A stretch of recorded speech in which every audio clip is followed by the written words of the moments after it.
It must be 12:59.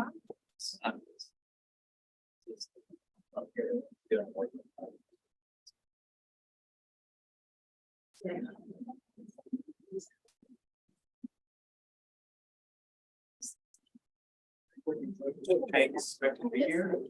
Supposed to be now. Same thing, everybody.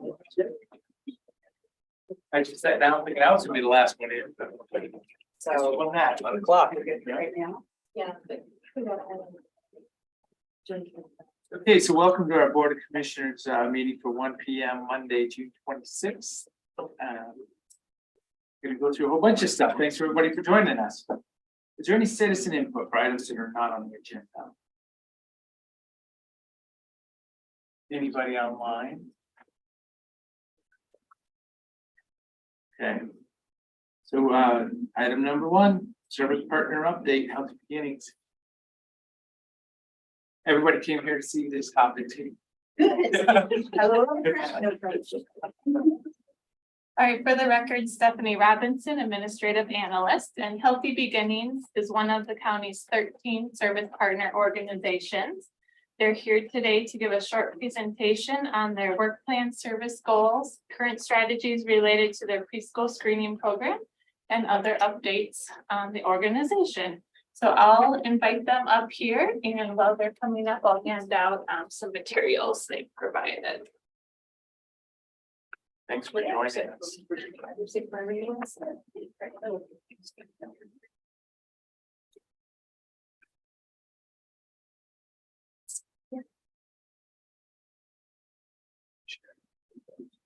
Well, hello and thanks for joining us. And yeah, I Nice to meet you personally. Yes, find out, follow this service partner relationship here for an update. You bet. On my right is our president of our board of directors, Christy Schmidt. And on my left is Jane Dunham, who's also has been on our board of directors for quite a while, served in a variety of roles, but right now her position is as secretary. And I'm the director / staff person. So a little bit of background, I've been with the organization. I was hired in the middle of COVID, which was a pretty interesting personnel procedure to be interviewed and hired by people you've never met in real life and to not meet them for months. So it was different. And Healthy Beginnings at that time was shut down, as just about everything else was too. Because the work that we do is so in personal space and, you know, children's spaces and so on. And preschools and the educational institutions where some of the programs were housed were closed. We just weren't doing screenings. Yeah. So that's kind of my groundwork when I got here. So I can't tell you that I really have a personal experience with how Healthy Beginnings ran 5 years ago when it was up and going full steam. But what we found was with the COVID challenge, it gave us a chance to take a look at how we did our work. How can it be done more efficiently? How can we really capitalize on partnerships and relationships that we kind of, they just always been there over the years? How can we really make them work more for Healthy Beginnings? So in the end, 3 years down the road, it has proven to be really beneficial in taking a look at how Healthy Beginnings operates. On the other hand, every bright cloud has a dark lining, or is it the other way around? It slowed us down a lot. And the reason why we're here to talk to the commission today and explain where we are with our work goals is because we lost our screening coordinator late last summer, early fall. She retired and I couldn't talk her out of it. Her husband had an RV pointed south with the engine running. And he said, "You're with me or you're not." Yeah, so that's where we were. We're a small program. We don't have 8 screening staff to absorb the work that needed to be done when that manager left. We also were right in the middle of a process of putting in a grant application with Central Oregon Health Council, which ended up coming through for us. But at that point in time, we were in the midst of doing that. So we ran an ad. We ran into what so many nonprofits in Central Oregon do. Difficulty finding someone that wants to work full time. Difficulty finding someone that wants to leave their house and come work in an office. And really difficult finding someone that wanted to do this kind of work in a preschool setting with children. Yeah, it was challenging. So just about the time we thought we'd found the right person, they pulled back, decided they wanted to work for another organization, and we got the grant approved. The grant is a Latinx community outreach and screening program.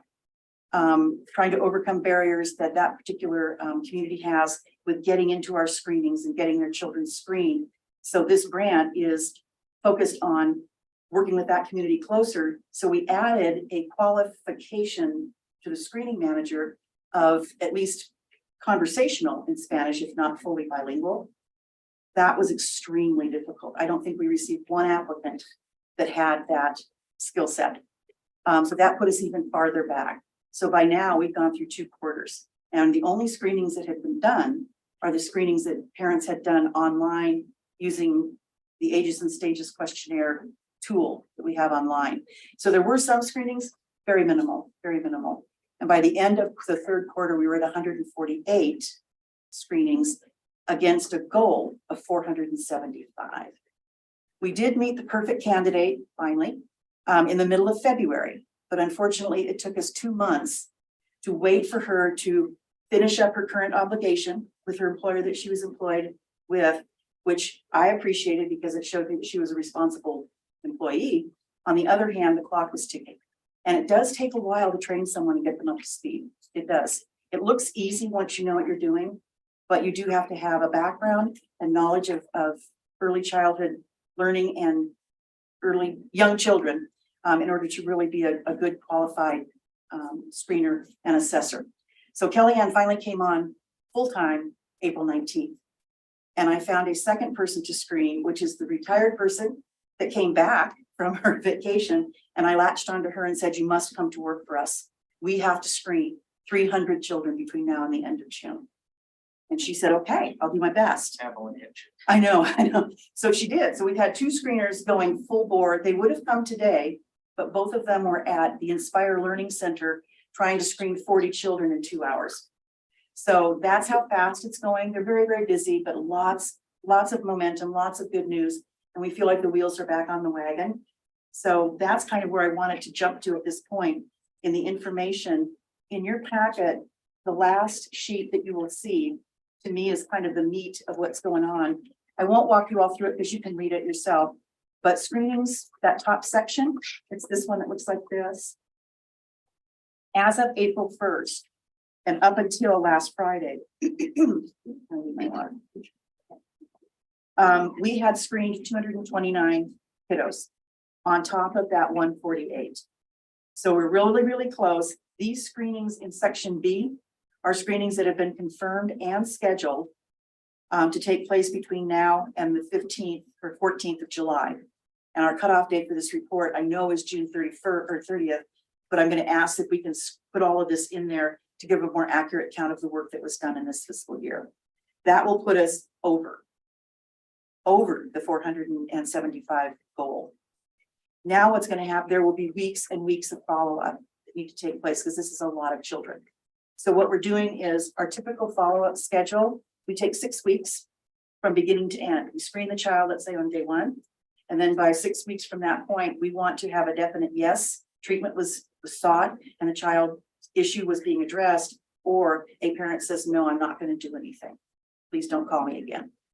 We've shortened that up to 3 weeks. First of all, I think most parents we find know by 3 weeks whether or not they're going to do follow-up. And the parents that are going to do follow-up do it pretty quickly. So we're fast tracking all of that. That's the good news. The second thing that came out of that when we talk about strategies for the future, we're really focused on, because we are small and we never envisioned ourselves to be a $700,000 a year organization with 10 staff people. That's just not who Healthy Beginnings ever was. And that's not really what the focus is. We're focused on children, screening children. We know now how many children we can screen in 3 months if we really put our feet to the floor and get a full staff, 2 staff people on there working at it full time. So that was a good learning experience. We wouldn't have known that had we not tried to do it. But secondly, we have found all kinds of opportunities with other partners, other organizations, other like-minded nonprofits that can be more than just we love Healthy Beginnings. So that's what we're exploring now, is actual, like, physical part, doing it in their location and then helping us find the children. A much more hands-on collaborative sort of exercise that we just hadn't gone that route in the past. At least as far as I could tell, we were more self-sufficient.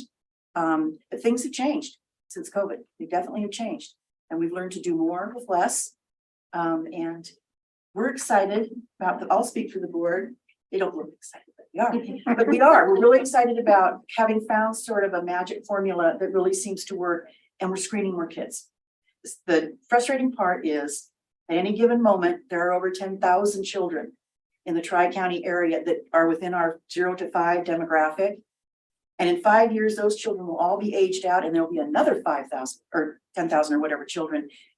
I hate the fact that we'll never probably screen them all, but at least we found a way to screen more and to really bump up those numbers.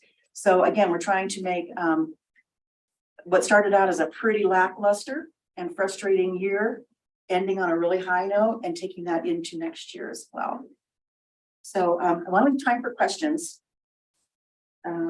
There are any.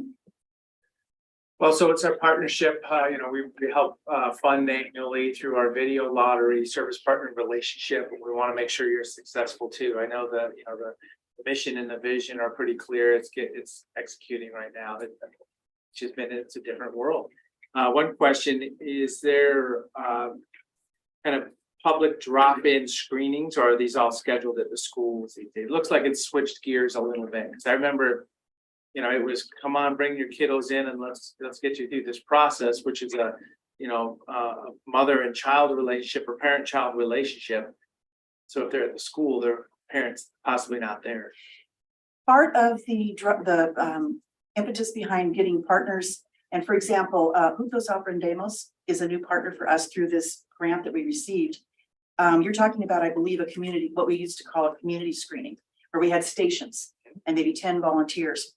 Those disappeared during COVID, and we tried everything we could think of to get them back.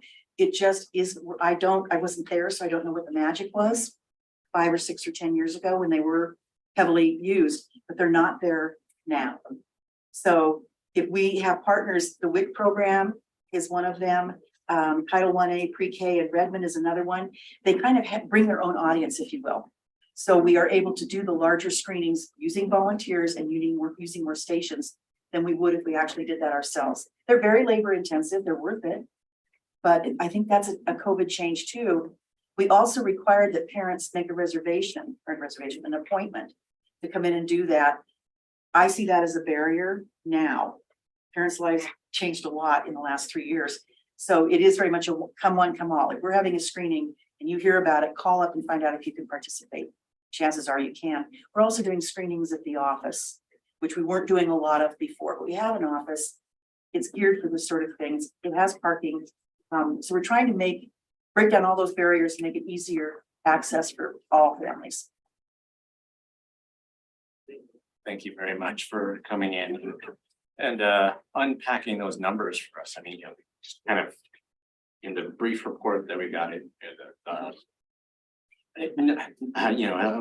a little bit of data can only tell you so much. Yes. And it was really valuable to hear about the challenges of COVID and staff retention and recruitment, and also about the ways you've innovated your service model to be able to do more and better. It's working better in the future. So because I joined in November of 2020, and we started doing screenings again in the spring of 2021. We were still in the throes of COVID, but we were getting some access, especially in the private preschools.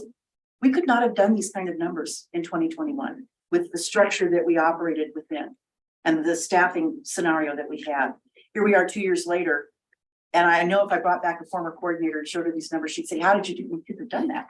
And we are. So yeah, we're really pleased about it. I'm glad summer's coming because staff needs a break. They need a few weeks off. Yeah. So I'll try and recharge their batteries, but yeah, it sounds like it's been a pretty busy couple of months. good busy. So I have a question. You were talking about 2 people were testing 40 people for 2 hours. Mhm. And so that's spending 6 minutes with each student. Correct. Well, Or they're not some actually may be students. less, some may, Right. but that is not that, and I'm glad you brought that up, Patty, because there's several different kinds of screenings. So the community screening is the full shot, 10-stop screening for everything: development, nutrition, vision, dental, hearing, all of that. That's not what these screenings are. The screenings where we're really making great progress are what we would call preschool screenings. So it's almost like a captive audience. If you engage the preschool and they say, yes, come in and screen my children, you're going to have within those four walls that group of children at your access, but you're not going to be able, you don't do a full-on screening. We screen for hearing, vision, and they've done the ASQ online, ages and stages, behavior and development kind of online tool. So that's a modified type of screening. Now, if we detect an issue or a parent says, I really think there's a speech problem going on here, we will then get our speech volunteer, who is a speech therapist, to work with that family and do an assessment. But yeah, I'm glad you mentioned that. When we come into the preschool, that's another reason why we do so many, is you can screen a child in probably 5 minutes with those two screening machines, those tools, and then combine that with the information the parents provided online. And then we provide referrals and call the parents and answer questions afterwards. I'm just kind of wondering why you're putting July's numbers since the year end is June. Is next year you might want those numbers in the program. I mean, it just seems like, what kind of precedent why are you doing that? I mean, I apologize if I wasn't clear. I'm going to ask if I can add those to the report just so the new commissioners can see the forward progress, but I don't necessarily assume that they would be counted against the goals. We feel like it's so close. We would hope that there would be consideration for the amount of work that's been done, but certainly it does not. Those screenings do not follow. But when I read what you wanted us to respond to today with some of our strategies and report on the goals, I just felt like it was so important to know that we didn't just run out there and do this to get these numbers in time for this grant period. That the forward momentum, we've already got screenings scheduled for August and September that are not on there, but it's real movement and permanent. because it's only 20 in-persons. If you're talking about July 12th and the 14th, it's like it's 20 total. I'm looking at. Okay, yeah, I see, yes. I didn't prepare this report, but I will not blame it on staff. I own this. I think probably we put that on there, and I would be glad that they did, just to show everything that was screened. What I asked you for was, I said, I want everything that's on our schedule up until the reporting deadline of July 15th. So I'm sure that that's probably why those are included there. Yeah. Okay. So, yeah, thoughts as board members, or what got you to get involved? Yeah. Well, for me personally, I actually don't have children in Deschutes County. I don't have children anyway. But after hearing the pitch of what Healthy Beginnings accomplishes for our children, our community, I couldn't say no. And so I've been on the board now several years, and with the hard work of Kathleen, I give credit where credit's due. We've not only made it through what we thought was a real crisis in COVID, I think we have found new footing for our community. And we always, no matter what the barrier has been, have always put children's screenings first. How can we get the screenings done? And we've had the challenges as Kathleen laid out, and I think we're excited about kind of forward progress and what it means to our community's children. Great. And I've been on the board for a number of years through several different directors and so forth, and was probably ready to say I probably served too long and can I be excused? But then with COVID, I felt sort of not obligated, but blessed to continue the relationship and see us through, until we got through kind of that crisis. So, and yeah, I echo Christie's sentiments about Kathy. Great leader. You all should also just know that Laura Hart from county staff, she wanted to re-emphasize for us that this is an evidence-based practice with just a tremendous amount of evidence of value and impact and benefit, and she really emphasized how valuable the referrals and follow-up work have been on the screenings that Healthy Beginnings conduct, and how critically important this program is to ensure that more of our kids are ready to get to kindergarten and succeed. That's the other thing too. I don't know if it's a good or a bad, but COVID elevated so many concerns. And the loss of learning, I know with older children who have a certain level of learning to lose, and these little guys don't yet. But the isolation, not being able to socialize, speech issues when you have a mask on. I mean, these youngest children are coming up with all kinds of different indicators of potential future issues. And screenings like Healthy Beginnings, combined with medical and docs, taking care of that too. I think it's just really important right now more than ever. So thank you for the work you're doing. Having a good time. Well, so the kind of the metrics is what got us here. You know, if we're gonna commit to a certain number and invest some dollars, you know, are we getting there? So that's what we're doing today, is just taking a look at that big picture, what we thought we were gonna be able to get done. Sounds like it's evolved a little bit over the years. We've you know, made our video lottery allocations, and we're still in there, but as I say, is it a fading program or a bouncing program, or what are we doing here? That's kind of what we're here to learn about today. And actually, the way it feels internally is it's a program that's in the process of evolving. But it has, people forget, we've been around for 30 years. And any program that doesn't evolve in 30 years, Oh, yeah. Oh, that's there's an issue there. So we like that we're evolving with the times. COVID didn't give us much of a choice. And also to let you know, on that report, there is the reporting of income and our portion of revenue raised. We've exceeded all of the numbers that are in there. So we've kept raising the money and, you know, doing that part of the work. It was just the service numbers that were off track. Everything else is where it should be. So the speech pathologist, because I do see a lot of things, even in the Wall Street Journal, about the impacts to children with mask wearing. Do you have a speech pathologist that you work with routinely? We have 4 of them. They're all 3 are retired. One is a mom that went on maternity leave, and she has come back for us in the spring, but she's not quite sure. But they're all volunteers. They're not really on staff. We don't have a preference one way or the other for one person over another. It's basically whoever's available to volunteer that day. So it's kind of a revolving door, if you will. And we've got one actually who's retiring out. Tina's been with us, gosh, for a long time. And healthy or whatever, in her personal life, she's just stepping back. So we're constantly looking for people that are interested in doing this on a volunteer basis. Yeah. And there was another person that called us who is an pediatric audiologist to work with us. We get contacted by professionals that just want to put their skills to good use. So we're very proud of our volunteer pool. Yeah. We're qualified. Well, if we can get back to community screenings, give me a call and I'll help man it or whatever we need to do. And I have done that before. Oh, good. Seriously, it's so valuable.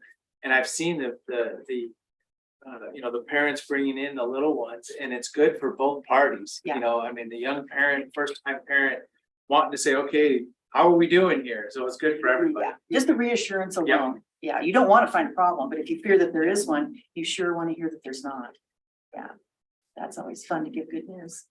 You find that these people don't take their children to pediatricians? Again, my experience because of COVID is, I think it's skewed. So if I were to have asked questions or investigated that during the last 3 years, how many parents didn't take their children to the doctor like they normally do because of COVID? I don't Right. know.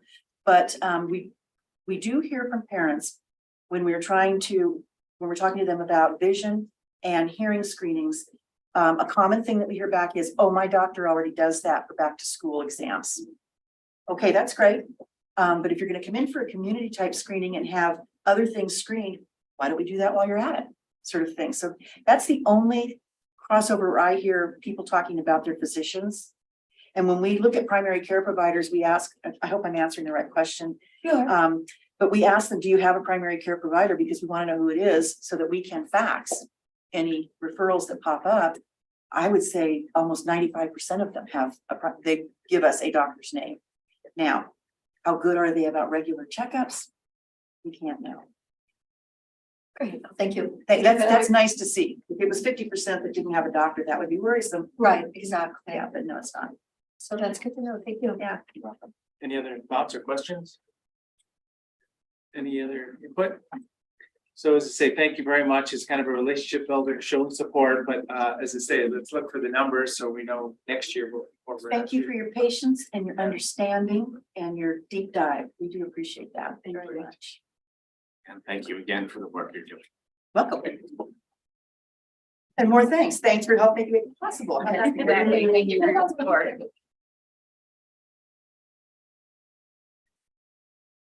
Okay, next item, Central Oregon Guardian Assistance Program.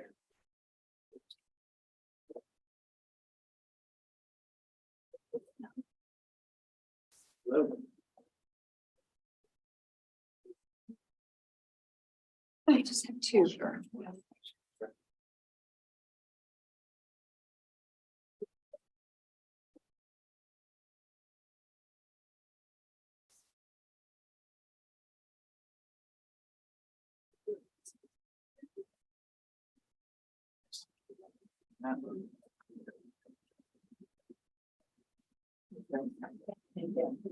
So like that wasn't happening here in a 3 years.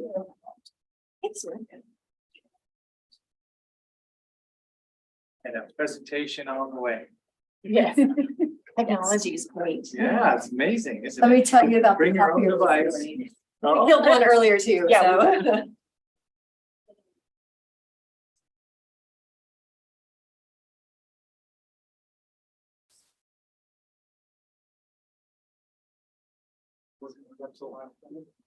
Yeah, that was way too much money not to start it.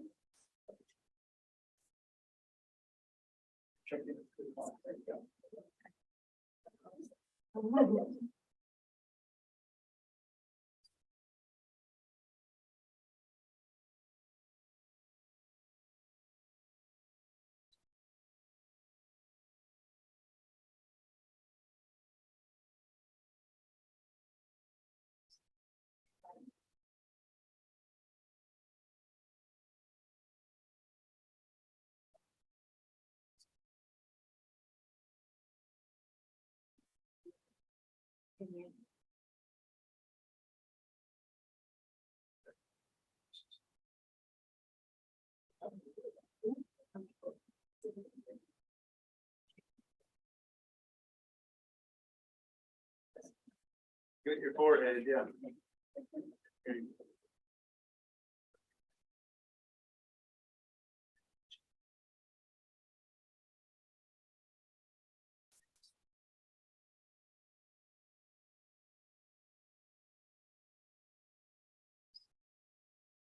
All right.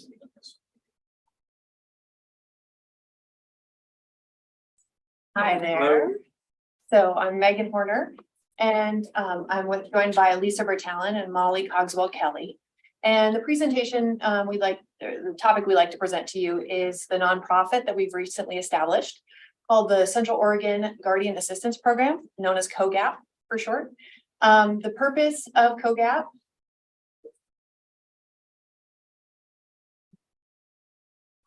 is to provide pro bono court-appointed guardians for individuals in the community who need either who are incapacitated through various reasons, whether it's mental health related or aging, cognitive, accident related, brain injuries, things like that, where they need someone who's available to deal with making medical and financial placement type decisions as far as their own day-to-day medical treatments, but also where they live, how are they living in a stable environment, those sort of pieces. And basically because we see a large number of our community members, whether it's due to aging or again, mental health or disability related, who need someone there to make decisions for them or to assist them in making decisions. But due to a lack of finances or a lack of connections, whether it's lack of family, friends, community, there's no one available to do that. And so this has been a kind of an ongoing collaboration since prior to the pandemic. It was community-based, starting with lawyers, the court with the trial court administrator, previously Jeff Hall, judges, financial advisors in town, CPAs, geriatric care assistants, things like that, who are all coming up with the same problem that, one, we have a lack of professional guardian conservators in our community. So there were a lack of individuals available to serve, even if people had resources. But then a second piece was there were a huge component of the community or a segment of the community that didn't have the resources to pay a professional. And it was coming up with things like individuals spending long periods of time in St. Charles because there were no one available to discharge them and get them into a stable housing situation. And by long periods, we're talking 8 months potentially at a time where someone's in St. Charles with no other alternative because there's no one available to discharge them and they can't discharge themselves due to the incapacity. These were often individuals who, you know, were not appropriate for a hospital setting, you know, individuals who, due to, again, these cognitive issues, were risks. They were wanderers, they were people prone to falls, in some cases violent, some cases needing medication that couldn't be provided in that hospital setting. And so it's been kind of an ongoing problem. We went through just immediately prior to the pandemic in 2019, a guardianship summit was organized primarily by Jeff Hall and myself, where we were discussing, you know, how to get everybody to the table, because what we were seeing is these individuals were hitting a lot of resources within the community, whether it was emergency response, whether it was law enforcement, county behavioral health, who we have Holly here to speak to that issue, the county attorney's office, where we're dealing with civil commitments repeatedly, St. Charles, other medical facilities, all these, you know, kind of bouncing through even the jail in some occasions. And so how to way to get everybody to the table that's dealing with the same issue, but from a very different direction. And so the goal would be to meet and talk through potential issues that were within the guardianship program itself, whether, you know, maybe we saw potential shortfalls within our legal system or our legal community on dealing with guardianships that may raise red flags or things that we thought the court could be doing differently or better, but then also how the community could be doing better. And so coming out of that summit, one of the ideas that came forward was a guardianship nonprofit and a way to provide guardianship services. And the reason why the guardianship nonprofit was attractive, I think, to those of us working in this area would be that, one, if you have a guardianship nonprofit, you need one certified guardian who then could be appointed on numerous cases, but then there could be a team of others working underneath that guardian to do a lot of the day-to-day services. So you're not, you know, keeping the most highly qualified individual doing maybe some of the more day-to-day paperwork issues or, you know, even just regular check-ins, things like that, things that didn't require someone at that level.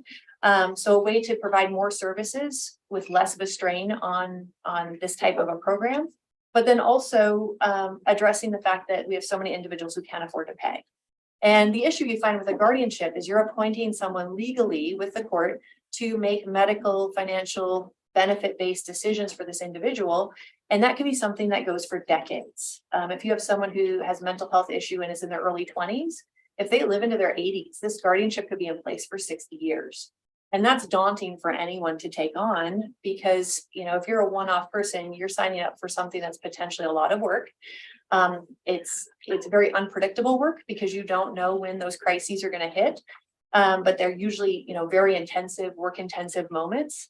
But also, again, long-term, who can say they're going to be around for 60 years to take this position on, especially for no pay? And so everyone within the community has already taken on their kind of what they can handle as far as pro bono cases. But again, the need was so much more than what they are providing. There is a program for the state of Oregon called the Oregon Public Guardians Office. But the issue is they have a very limited bandwidth, especially in the tri-counties. We say they have at any given time 10 available spots that are currently full. We have no idea if they'll get more or you know, when those spots will be available in the future. And they're also what we find not a very, I think, limber program. It takes a great deal of time for them to work through their systems. So someone could be at St. Charles for several months while they're working on intake and determining whether or not this is someone that could fit into their program. And I think for our community, that just isn't good enough. I think we can do better here locally. Yeah, go ahead. Is there different guardianship levels or once you're I mean, this guardianship that this could provide would be the same as the state would provide? Is there? Yes, it's the same because So you're, once you're there, you're there. it's the same service. And so it's someone that's appointed by the court, our local courts, to handle whatever this individual needs. And so, you know, and there's a certain level of autonomy where you want them also participating in those decisions to the extent they can. Oh, yeah. But everything else is handled by the guardian under state law. Oregon statute 125 has, you know, kind of the duties of a guardian and what role they cover. And that's the same whether it's us as a nonprofit or the public guardians or a private paid guardian. They do the same thing. So we can provide the same level of services. We had an option to set up our own office of public guardians here locally. But I think again, based on some of the limitations, we felt a nonprofit would be more suited because it had more flexibility. It wasn't as restrictive as potentially setting up a public guardian's office here locally. And the other side of it is we saw an opportunity to make this self-sustaining by looking at expanding it from, you know, providing pro bono services, but also opening to providing, you know, community education. So discussing the use of advanced directives, which are the legal form that would help avoid a guardianship if someone had them in place, appointing a medical decision maker and saying what you would want for care. But also things like providing professional fiduciary services. So professional paid trustee, power of attorney, executor services, which is something that's truthfully also lacking within our community. And it's something this nonprofit could potentially provide as a way to also supplement its financial needs. And so we saw that as being something that's a broader scope than what the public guardian's office could provide for us. So those were some of the pieces that we thought. Within the nonprofit, we looked at not only providing guardianship for those individuals who need it, but also providing a training ground for future guardians. Ideally, we'd like to partner with COCC to develop a 2-year program to, you know, kind of grow our own professional guardians to meet the increasing need that we have within the community, whether it's for pro bono services within the nonprofit or going out independently on their own.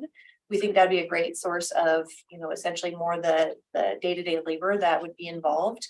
Not only training on real hands-on cases, but also providing services at a lower cost to the nonprofit as well. So these could be essentially paid internships through COCC to also with the idea of training these individuals for their own career in this area. So, and then benefits to the community, you know, I think for the county attorney's office could speak from their position as far as civil commitments. You know, they're the ones who handle if we have an individual who's an immediate threat to themselves or others. There's a process called civil commitment, but as we see, and I think Polly could weigh in on this, it's a very limited tool that has been, it hasn't been very effective as of late because, you know, the county isn't receiving the support they need from other agencies to be able to, you know, whether it's housing options for these individuals, things like that. So they're cycling through, I think, you know, Dave Doyle could speak to a case where they had one individual who's on their 3rd civil commitment this year. And it's someone who has been, you know, very involved in law enforcement and emergency services, spent time in the jail, you know, St. Charles. So kind of someone who's bouncing through these same agencies and using a lot of repeat resources without a good outcome, where we feel like if there's a guardianship alternative, then that's something where a permanent representative could be appointed, help this person to get stable housing, stable benefits, you know, access to medication that is then utilized on a consistent basis to get someone to have a better outcome, a better opportunity, and a better ability to succeed. And we think that is something that not only will save the county resources down the road and kind of limit the strain that we're seeing on these resources through these repeated encounters, but also give the individual better opportunities and a better chance for success. And so those are some of the big pieces, but we have, you know, the hospital is at capacity on a regular basis. And that is true pre-COVID, but also, you know, if you call this post-COVID, it's an issue. And if we have an individual who's taking up a bed for months at a time, it's not a great use of hospital resources. It's not a good use of state resources, but it's also, you know, endangering someone who may need that bed, who may not have access to it because there's no other option.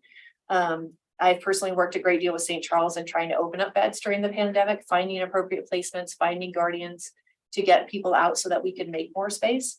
And what they kept running into is, if we could only find a guardian. And that was the conversation so often where, so many of these long-term people did not have someone that could be appointed, whether it's because of they just have no family. And, we have a lot of individuals who retired to this community with no close ties. And so there is no one available. But also it could be, mental health and, they have no one within the family who's willing because of kind of the dynamic that's happened in the past. And so I think that's where, I think this could be a great opportunity to deal with those cases and not use the same community resources over and over again. So, yeah, we were all introduced to this topic, see if there's any questions from the commissioners, and looks like you can just keep going here, but yeah, I think there's generally support, so I'm just trying to let you know. Yeah. What kind of qualifications does someone, like pre-qualifications would make someone suitable to be trained as a guardian? I think pre-qualifications, it's more an interest in, whether it's healthcare, geriatric healthcare. It's a lot of work with seniors. It's a lot of work with individuals with mental health.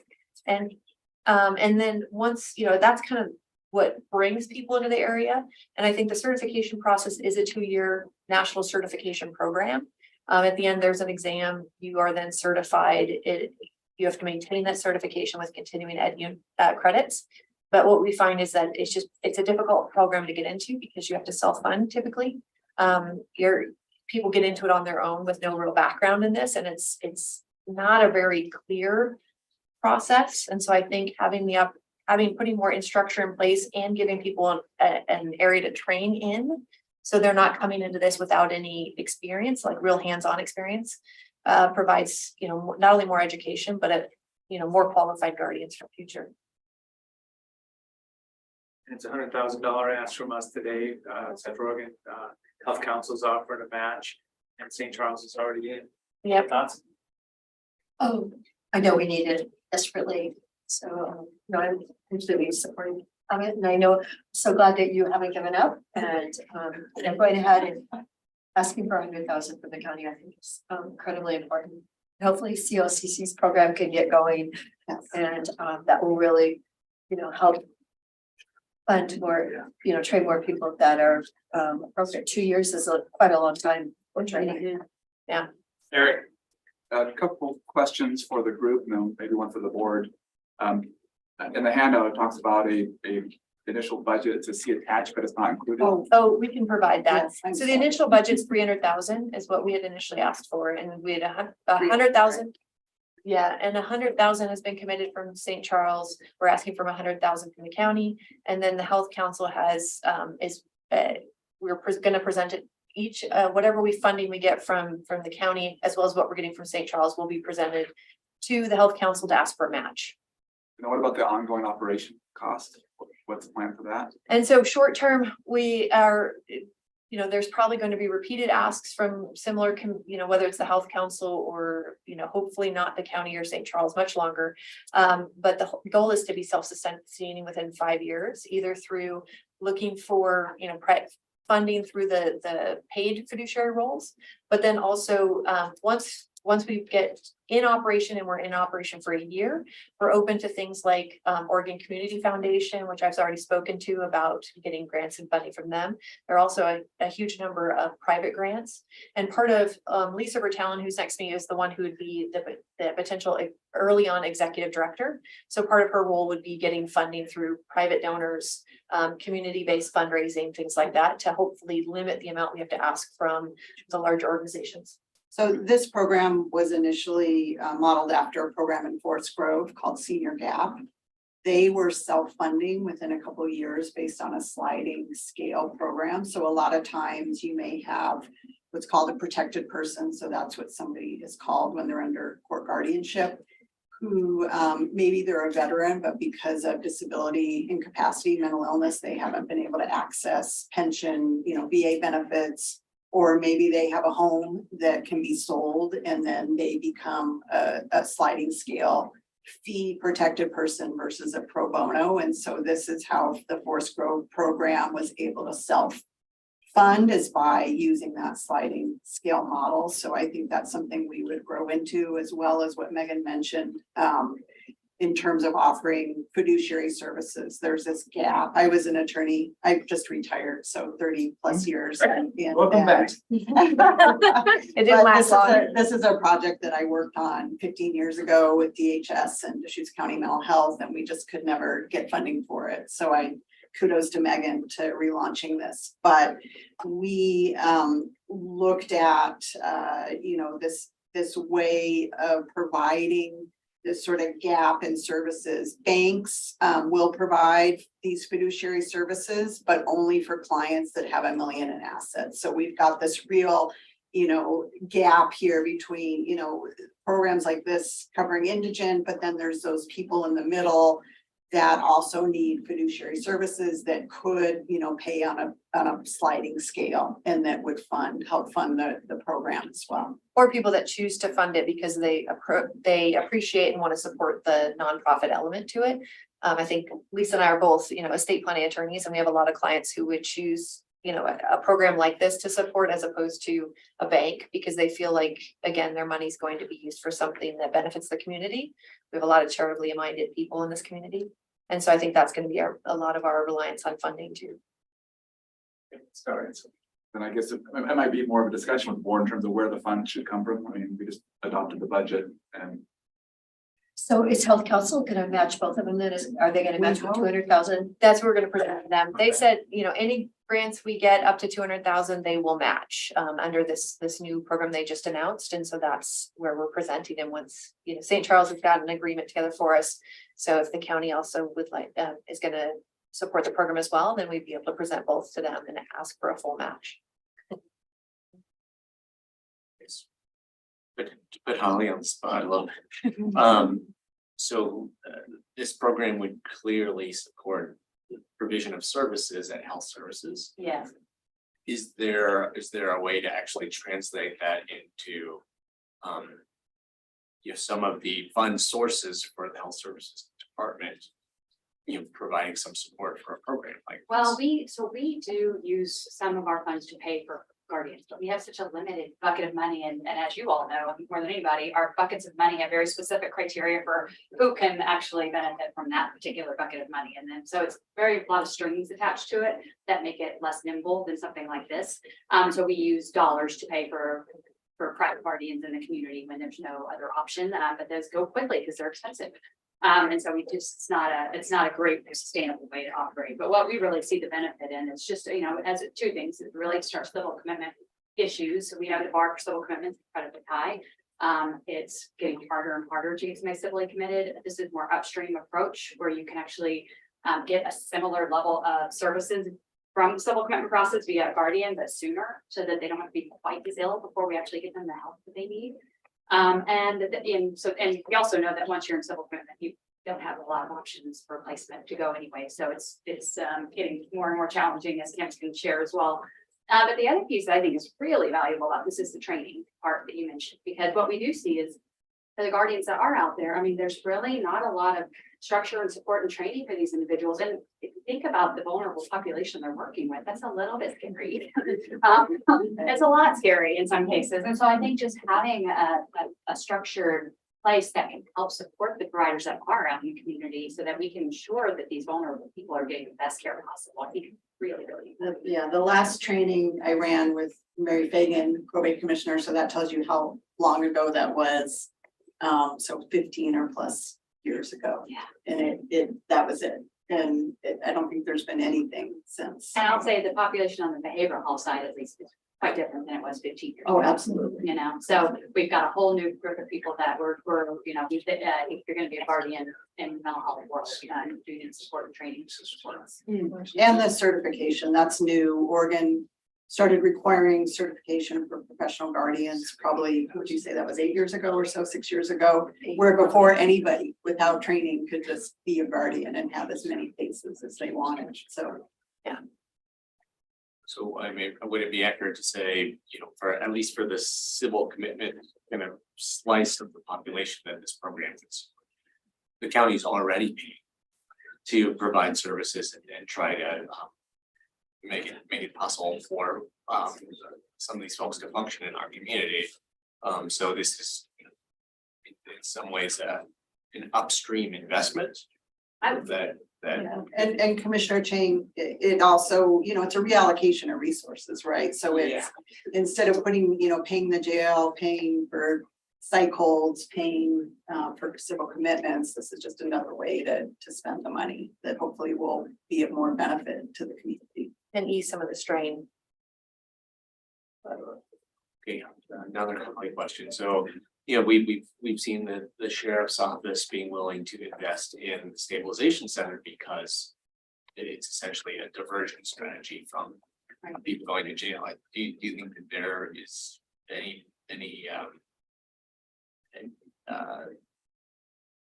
would it make sense to approach the sheriff's office to discuss this? I mean, possibly, there's certainly a benefit to, but I wouldn't say that's the largest segment of the people that we're dealing, most often, I mean, I think they pick the right people and so. St. Charles. St. Charles in particular, as you can imagine, when people are staying in those beds for months and months on end, well, I mean, the state guardianship program.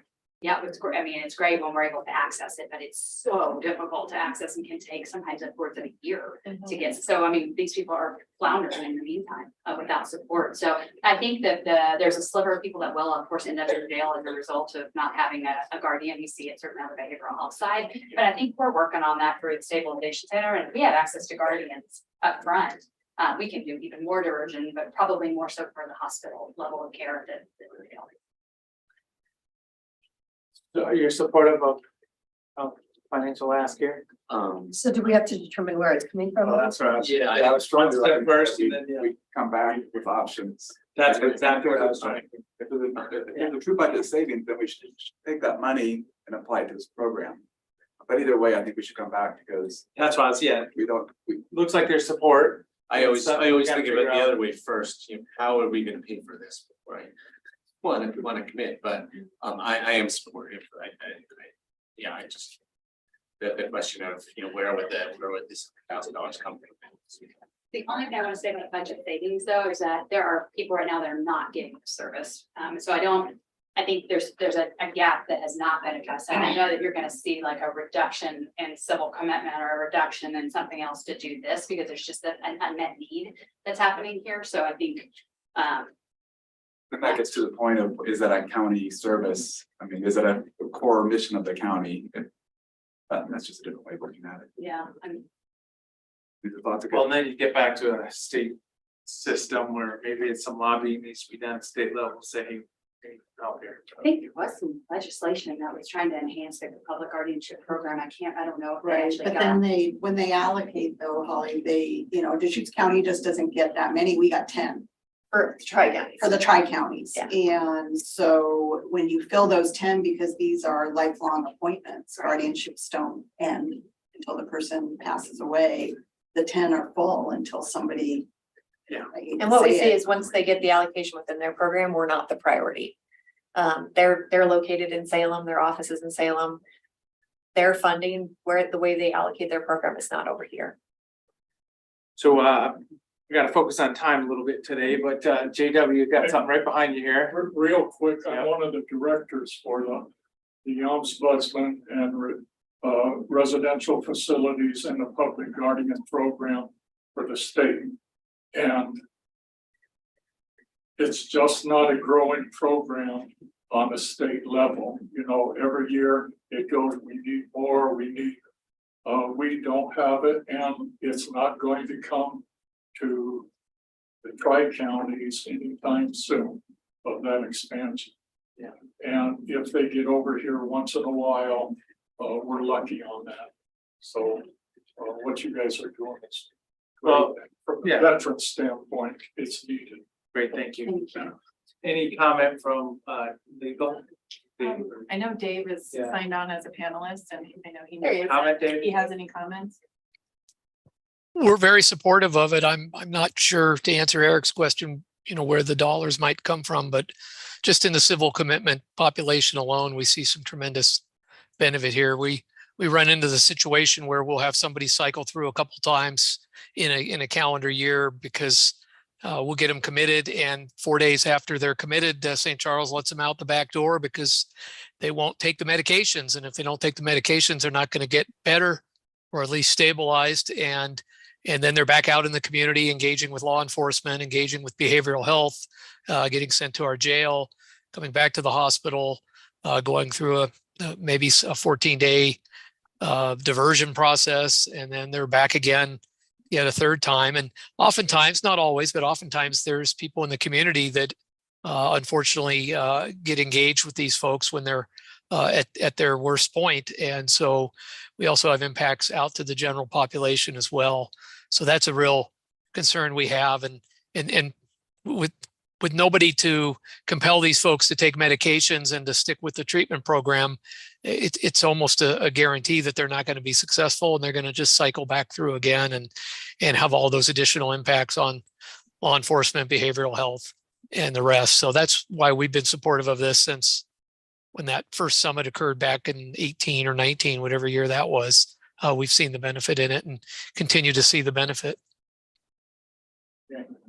So as I say, there looks like there's support. I'd like to do some analysis about where some money would come. We're not quite ready to check today, but it looks like there's support for this, and great partnership to get going. Affects a lot of different departments and parts and pieces of the county, especially the people that are in the system that really, a little bit of help. And your nonprofit is already formed and kind of. Oh, yeah, that's where I fully came on. incorporated. Yeah. Yes. There you go. Thank Very you. nice, you guys. Thank you. Yeah, thank you so much. Thank you.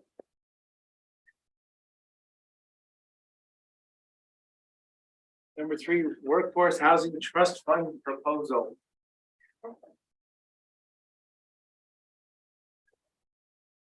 Find it out. Here, a little bit of money there.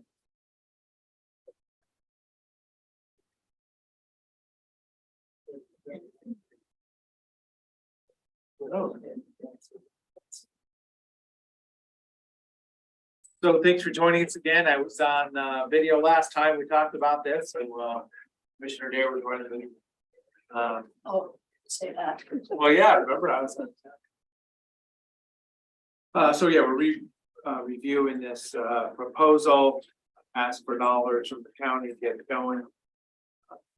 One of the specific questions that comes up is what does it look like 10 and 20 years from now?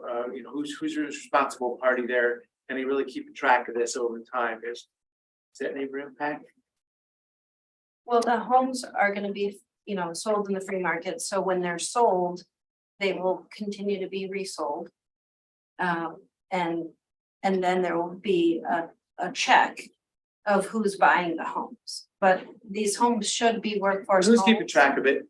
There's a program, right? That it's a program that we're starting, and in 20, 30 years from now, somebody's gonna be like, oh, what did we do back in the day? Is there any Deed follow-up? restriction will keep track of it. So yeah, sure, just to Is it clarify. as simple as that, where we don't need another party involved? So for the record, Morgan Greenwald. Hello, yeah, I'm sorry, I'm still right into. No, I also just want to introduce you. Yeah, joined us sorry. Several times. Andrew Speckborough,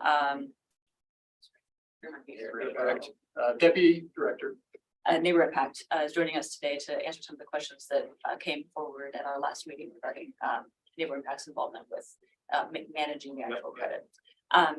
So just to make sure that I understand your question correctly, Chair Devon, are we talking about managing each individual home sale or managing the scope of the existence of the workforce housing funds in perpetuity? Separate those. I was referring to the home sale itself, it's a deed. Yeah, is it just gonna be part of the transaction in the open market at that point? We don't need neighbor impact or the county involved, signing something or reviewing the dates or anything. And I don't know, I just haven't studied. And I see Tyler's in the audience. I mean, it might be helpful to hear, from from a real estate transaction perspective, how do. Well, thanks for joining us. How do deed restrictions show up in the you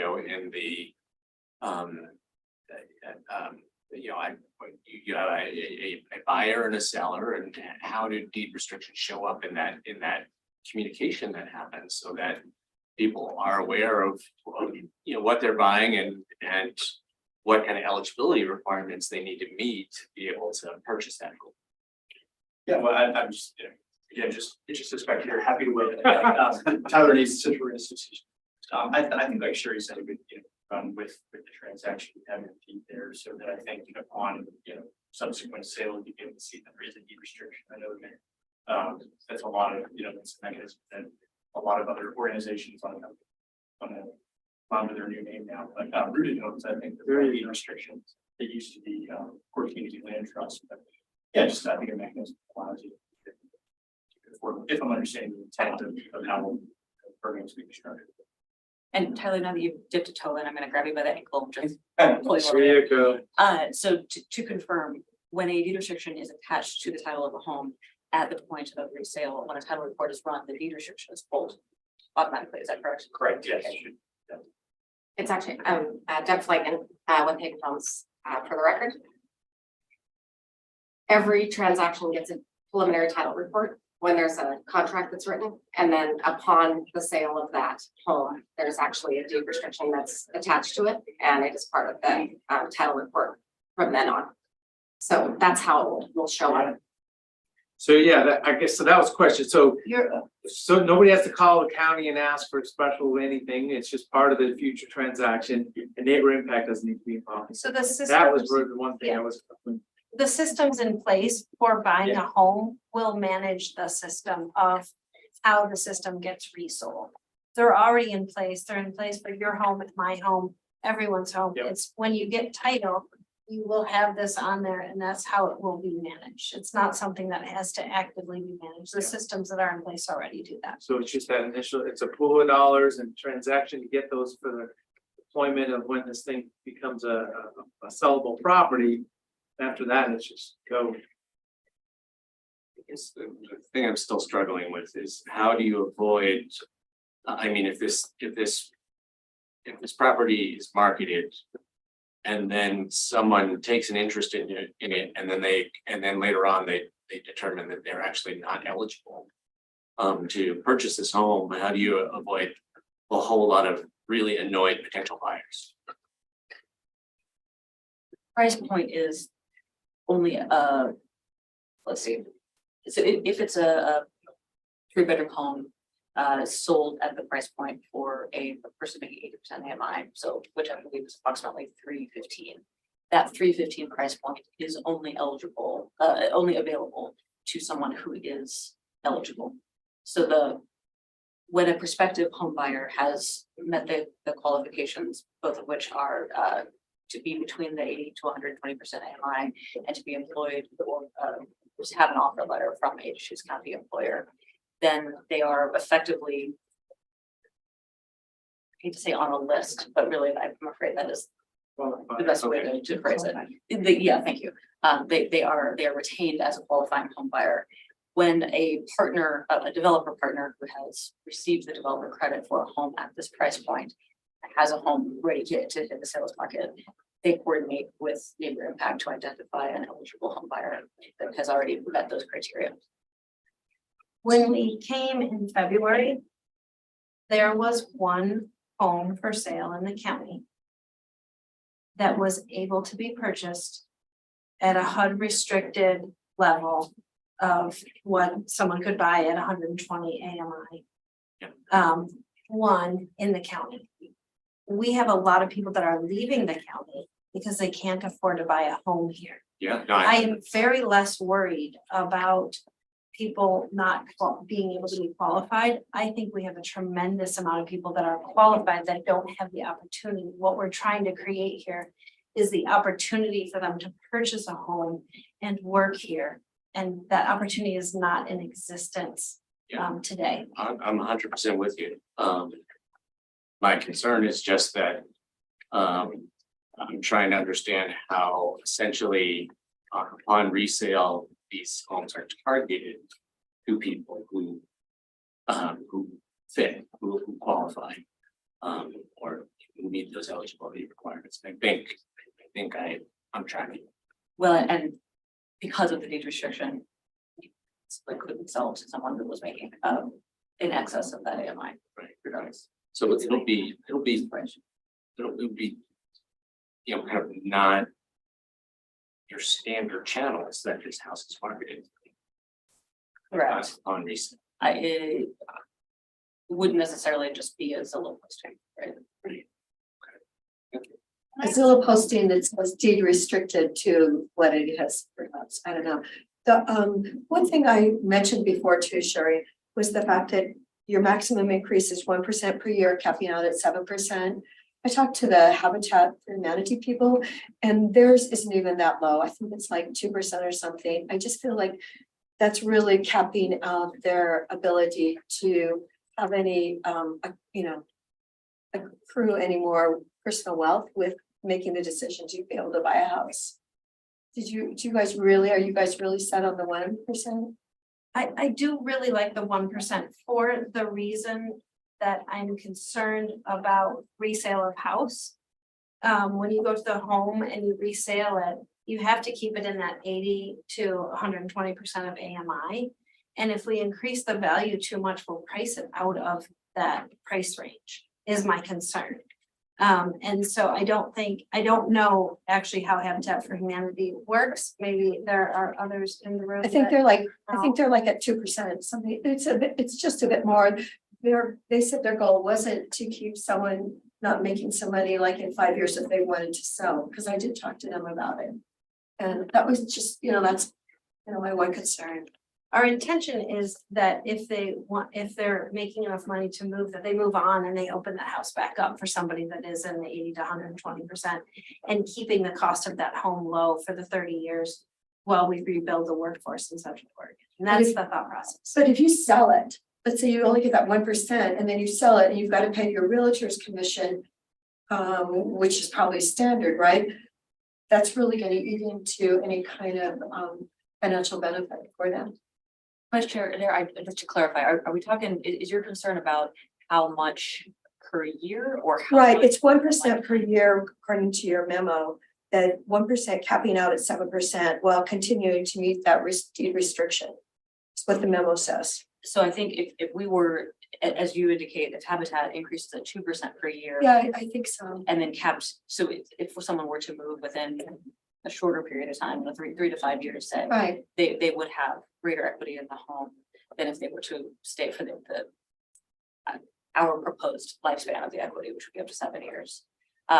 So are you suggesting that we consider increasing the annual amount? Right, just the cap, maybe just a teeny bit more, just so that they can, if they do have to move on in 3 years, that when they sell, they actually will walk away with some funding. So 2% per year, up to 7%, or would you Yeah, propose? I don't know, I need to review what Habitat does, but I just like their thought a little more. Mhm. I mean, I definitely know we need this for workforce. I hear what you're saying in terms of more value over a shorter period of time. Right. Yeah. One thing I really like about this proposal is that money that you could be giving to a landlord every month in the form of rent is instead going to building your equity. I mean, so even if the appreciation of the home value is a fixed amount, the amount of your equity that you're building each month is really substantial. Giving people a piggy bank where they basically were just paying their rent. So as I say, the big picture, it's a hard pill to swallow. I mean, a free market system where people are having market on a value, value in a free market is very different than what we're doing here. We're trying to fix something, and some of it is the state land use system kind of holding us in tight. There's a lot of values at play here. But I mean, generally, I'm supportive. Got to figure out where we're at. Can I just ask one Yeah, clarifying sure. question, separate and apart from the deed restriction, going to Commissioner Adair's point with the 1% growth per year of ownership? Who's managing that if it's sold on the open market and there is, if the price comes in above that 1% growth, who gets those proceeds? Because of the deed restriction, I can't, as I understand it. That a deed restriction would change what the price it sells for on the open market? Correct, because it would require that it be whatever the HUD percentages are at the time of sale would be applicable at the time But isn't the deed restriction just limited to the 80 to 100%, 20% AMI and not they're not going to go through and look at how long this person has owned the home and then calculate the 1% per years of home No, so ownership? HUD has a restriction, to my understanding, of what is acceptable to buy for 120% of AMI all the way down. Right? What is? Right, that's different. But that's a price of the. 120% HUD is separate and apart from the other condition of 1% per year of ownership that a person can obtain if they sell their home on the open market. So it's a two-part restriction, correct? We have a nonprofit called First Story, and we have a deed restriction that's very similar to this. It's actually what is presented here. There's a maximum amount that it can actually be sold for through HUD based on the 80 to 120% number. Yes, you would have to do a calculation of the 1%, and that would be the maximum amount that it could sell for, and there would have to be some calculation. And that's what we would be asking Neighbor Impact to do as part of that finalized sales number. Okay. So it is. And it's see, based on- that's where I started. I said, is there any transaction activity that has to happen after the initial sale? And we kind of concluded no, but now the answer is yes. That's on resale. Yeah, so on resale, we have to have, who has to be involved? Remember, that's exactly where I started here. So where does the county's responsibility end? For Neighbor Impact signing up with that too.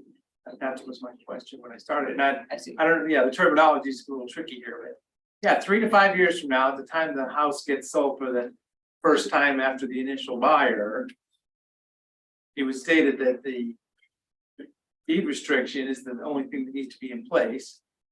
But now you just said that, no, we'll have to go do the numbers and understand. So Commissioner, right now, we work with Neighbor Impact Yep. through First Story. They actually work with us to find and qualify the buyers. And they are reading the deed restriction to ensure that we actually resell those homes as the deed restriction is written. And so First Story has an agreement with Neighbor Impact right now, and so it would, and Andrew can speak to this specifically regards to what Neighbor Impact would be doing. Well, so for any house that goes on in this program, as I say, this was my question when we started, Neighbor Impact will be involved as long as that deed restriction is in place then, if there's a sale. That is correct. Yeah, so that's right where I was starting. So, but go ahead, if you have any thoughts, I don't have much to add. I did want to pass my apologies. Scott Cooper, our director, has been working on this project, so I'm pinch hitting. He's out of the office this week, so I'm not sure I have all of the facts, but yeah, I think we've been working very closely with the team on this project. This is something that Neighbor Impact is eager to be involved in. We are fulfilling a similar role in other projects, including the First Story project. This is something we're very familiar with. Our work on the upfront portion, the income qualification, yeah, we've been doing that for years. So that's a really comfortable place to be. The ongoing maintenance of the project, I mean, it's hard to predict 30 years out. I certainly won't be here, but we usually don't think along those timelines. But you know, I think we're committed to working on figuring out how we manage that process over time, how we build in the appropriate fee structure to make that happen. So you got a willing partner here for sure. I think we'd be in there for the long haul. I do think a couple details still need to be worked out on how that would kind of be funded in perpetuity. But yeah, I think we're fully on board with this. The fee that goes to Neighbor Impact on the initial transaction, is that just for the initial transaction, or would there be, you know, a modest fee like that for every time the house turns over? It could be a fee. My thought process, and Deb, you can tell me how you guys do it, but you could put it in the title work, the fee, so that the buyer is paying the nominal fee. The fee to set up the program is $400. So at closing, when you pay your closing costs, you would just pay the fee for the next person would pay the fee. So the program and could pay the fee along would be how I would think it would be set up. I don't know how you guys set it up, Deb, for First Story, if you want to. We pay it on this transaction, but it's very nominal and but it is not every transaction. Yeah. Are you okay? No, Couple? yeah, I Okay, just thought wanted to make maybe- sure that it was clear that Yeah. I didn't think the $400 fee initially covered the ongoing transactions or resale of properties. Now, have you had a situation where you've had two homes, on the market where, let's say you have one home that was owned for a year, but one home that was owned for 7, so they're set at different prices? Currently we have some homes that are in sisters, and that's what these deed restrictions are on. Have they been at exactly the same price and at different prices? I will tell you that in the market today, there are houses right next to each other that we sell every day. It's not necessarily your first story that are different prices and they sell. Yeah, I just, because you can only set the price at however many years of ownership as far as the profit that they can make. Obviously, someone who's owned the home longer could have it at a much higher price, and I didn't know if there's any disparity in the ability to sell or. So the much higher price is really relative in regards to what we're saying when you limit it to the 80 to 120%, that discrepancy is not that much. And so when you're saying open market, you can say hundreds of thousands of dollars, but when you're dealing with these, you're talking, minimal amounts. And so I'm gonna say a $20,000 difference. And the intention of these homes is never to have them all be the same price. The intention of these homes is really the intention of the program is to really change how we're building workforce housing and to get builders to be incentivized to look at how they're building workforce housing to make this credit work to where they can build workforce housing. So the hope would be that they're all very different homes in different areas around our county.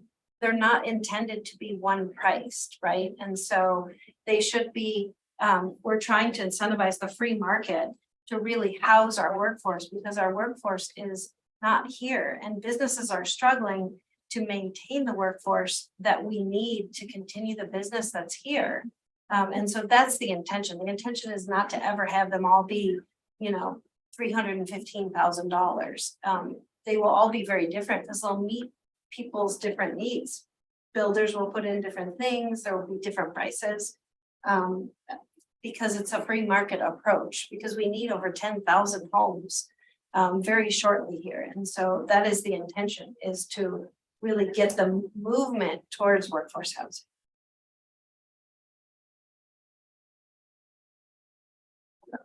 And just to be clear, I mean, it's the free market approach with the government support. And then if somebody purchases at college that they're in this range, 30 years old, say they don't move, 60, 30 years later, it's a windfall. I mean, is that right? Because the deed restriction goes away and it's been capped and all of a sudden you get to 56 and it's like, I'm gonna hang on to it for a few more years because I see that's going to be my retirement. I mean, just to be clear, it's quite a windfall after 30 years. Okay, I understand. But Deb, how long do people actually stay in their home? Less than 7 years. That's what I thought. These, I mean, in order to hit the 80 to 120 price point, I mean, these are not gonna be, I'm picturing, like someone in their mid-20s or early 30s buying a home. It's not gonna be an enormous home. And if they have visions of what their later life is gonna be like, they're gonna have reasons to move. Take the equity that they've built and go somewhere else. So I guess I'm not that worried about that scenario, but it's possible. So as I say, we've heard about this, we talked about it a little bit. There is an ask here. It talks about $500,000. I think it was $1 million originally, right? For a was couple 2 years. million. 2 million, yeah. I was thinking 300,000 would be a good starting point. Yeah, and I think fellow commissioners had a different number. Yeah, I'm interested in seeing us support this program so that we can actually really test it. I see this as a demonstration or a pilot project, and it's always really hard to pilot something in 1 year. So I would like to see a 2-year investment of $500,000 per year. I believe that now that we have received information about courthouse funding from the state, that we're in a position where we can consider making an investment Yes, courthouse funding was not a prayer answered. Definitely it was. Anyway, no, I see the workforce, and I was just talking to John Stark yesterday. He said, Patty, people are still hiring. He was referring to like, maybe some of the higher end, employers in our region. So I did, it definitely, we need to, try it. So we're And talking about, if we have the funding, for the 500,000 a year, I believe that might be really appropriate. And did you, for waiving? Yeah, I would just say that we're gonna come back to the board probably next week with the full analysis on what funding we may have. And with external and internal priorities as well. So I'm not sure if I could answer right now. If we have the 500,000, what that would year over year, and what that would impact down the line, but within next week should have those numbers for folks if you want to make a more specific motion. Yeah, in preparation for this meeting, I went back and looked at our, our plan for our courthouse down payment, where we were, all the cushions we were gonna look under to put together that $10 million.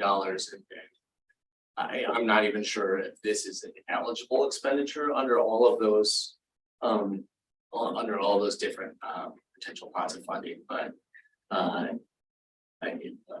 it will be a priority for me to make those $500,000 per year available, and then it would be great to have that analysis of here are all the potential places it could come from, and what restrictions there are on those various funding sources. People certainly have that.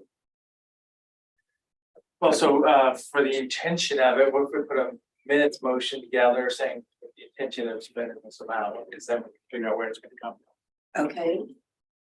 So. You don't have a motion in here.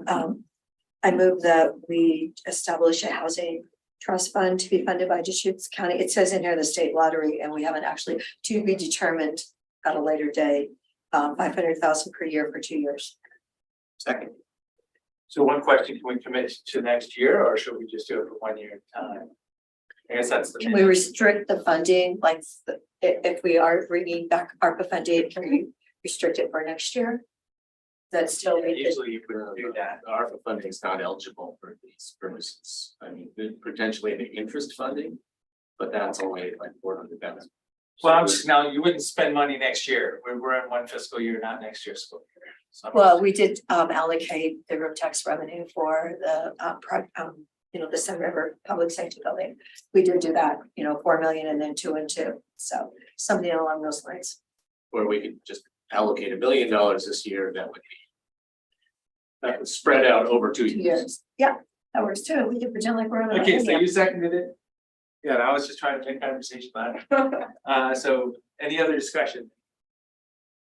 Call for the vote, Commissioner Jarrett, Yes. Commissioner Chang, Yes. and I'll vote no. As I say, I wouldn't do it for 2 years. I wouldn't do it in that amount, but I mean, I'm supportive of the program. It was just that 300,000 number is what I was thinking was a good starting point. So it has passed, and we'll go from there. Though. Let's go build good houses. Go build houses. Well, no, they're not going yet because we have to figure out the details. But So that was We my question. voted I want on to say thank you very much for your support. We greatly appreciate it, and the workforce and all the employers greatly appreciate it as well. So what do you need from us for further? So we understand. well, that was just kind of that was the go vote. So now at this point, whatever business needs to be done, we can have it I'll done. turn you over to the lawyer. Yeah.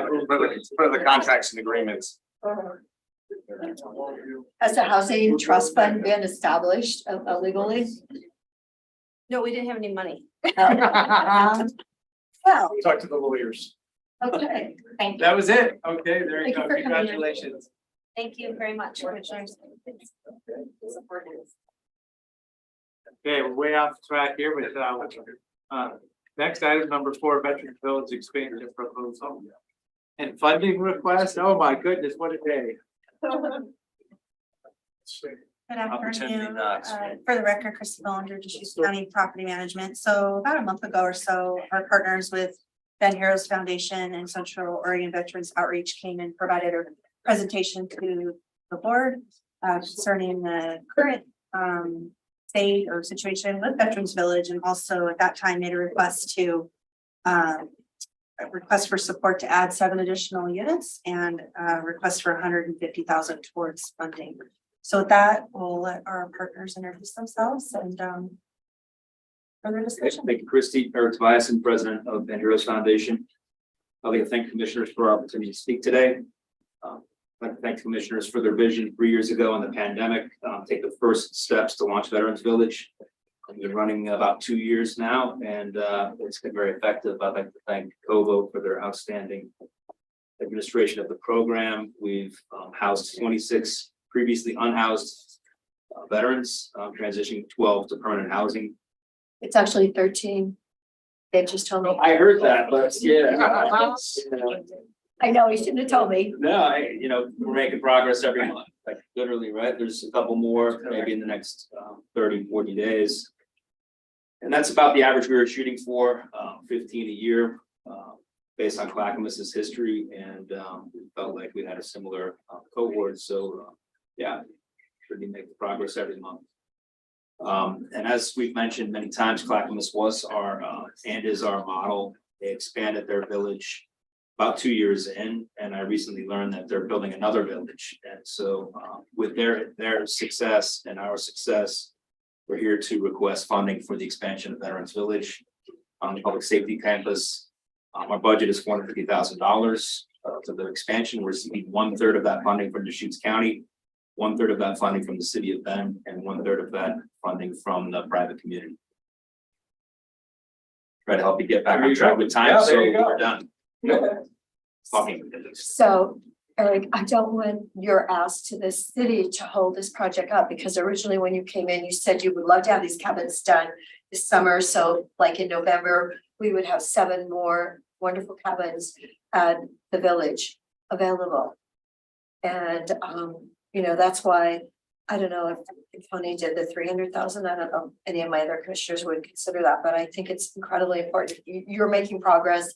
You're working with our veterans, and it's a group of people that really deserve our respect and dignity, and being able to go forward with their lives.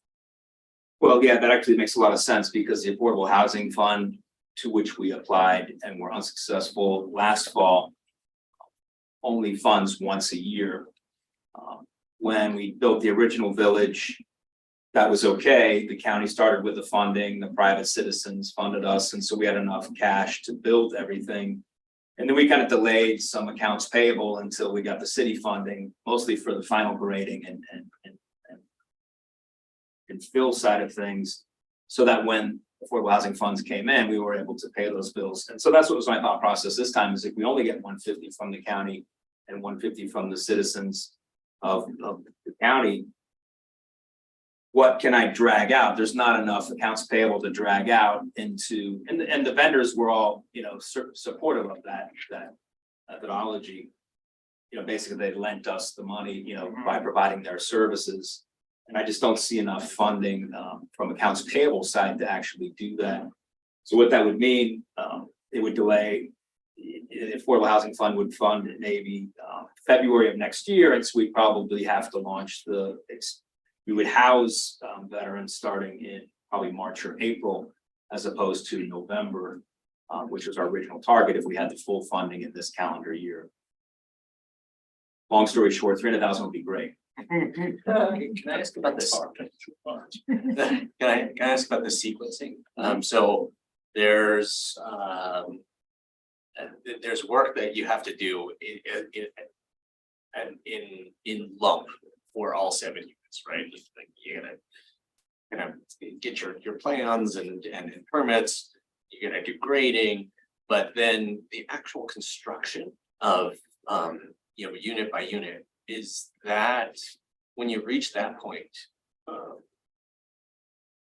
are you able to say like, okay, well, we have enough funds to get us through, design and permitting, grading the site and build 2, and then kind of wait to build the next two until, until the pieces of funding roll in? Or do you really have to have all the dollars in hand at the very big, at the beginning, before you even start doing any work? No, we don't need to have it all at the beginning, for sure. As we built the original village, we had 150,000 from COVID funding, which got us the grading utilities. And then we were able to raise in the community by having the commitment of the land and the funding, the community supported immediately. Oh, okay, the county's behind it. The county took all the first steps, right? And the community rallied around what the county did. So then we had, $500,000, 600,000, and we're able to start, concrete and those kinds of steps. And then the last order of the project is the actual stick build, right? The actual construction of the units. Our budget for this expansion, about 210,000 out of the 450 is for lumber and construction of the actual units. And so if you imagine that that's the last thing that actually happens, you don't need that 210, until you're ready to, go live about 45 days beforehand, just based on how quickly JBarJ and Heart of Oregon built it last time. So it could, the cash flow can be phased. If we only raise 300, that's going to get us maybe 60%, 70% funded, which would give us about 2 cabins, maybe 2.5, 3. So the initial funding, for grading and utilities doesn't house a single person, right? It's that last 30% that starts to house people. You sleep better at night knowing you have it though. Yeah, No. Yeah, you can't really go forward. I mean, it's very difficult to ask a citizen to donate money when, the whole grading hasn't been started or you have no idea where that money is coming. But Commissioner Dare was expressing concerns about waiting for the city, to come through. And so I'm just trying to, in my head, lay out, well, if the city isn't ready exactly what we are,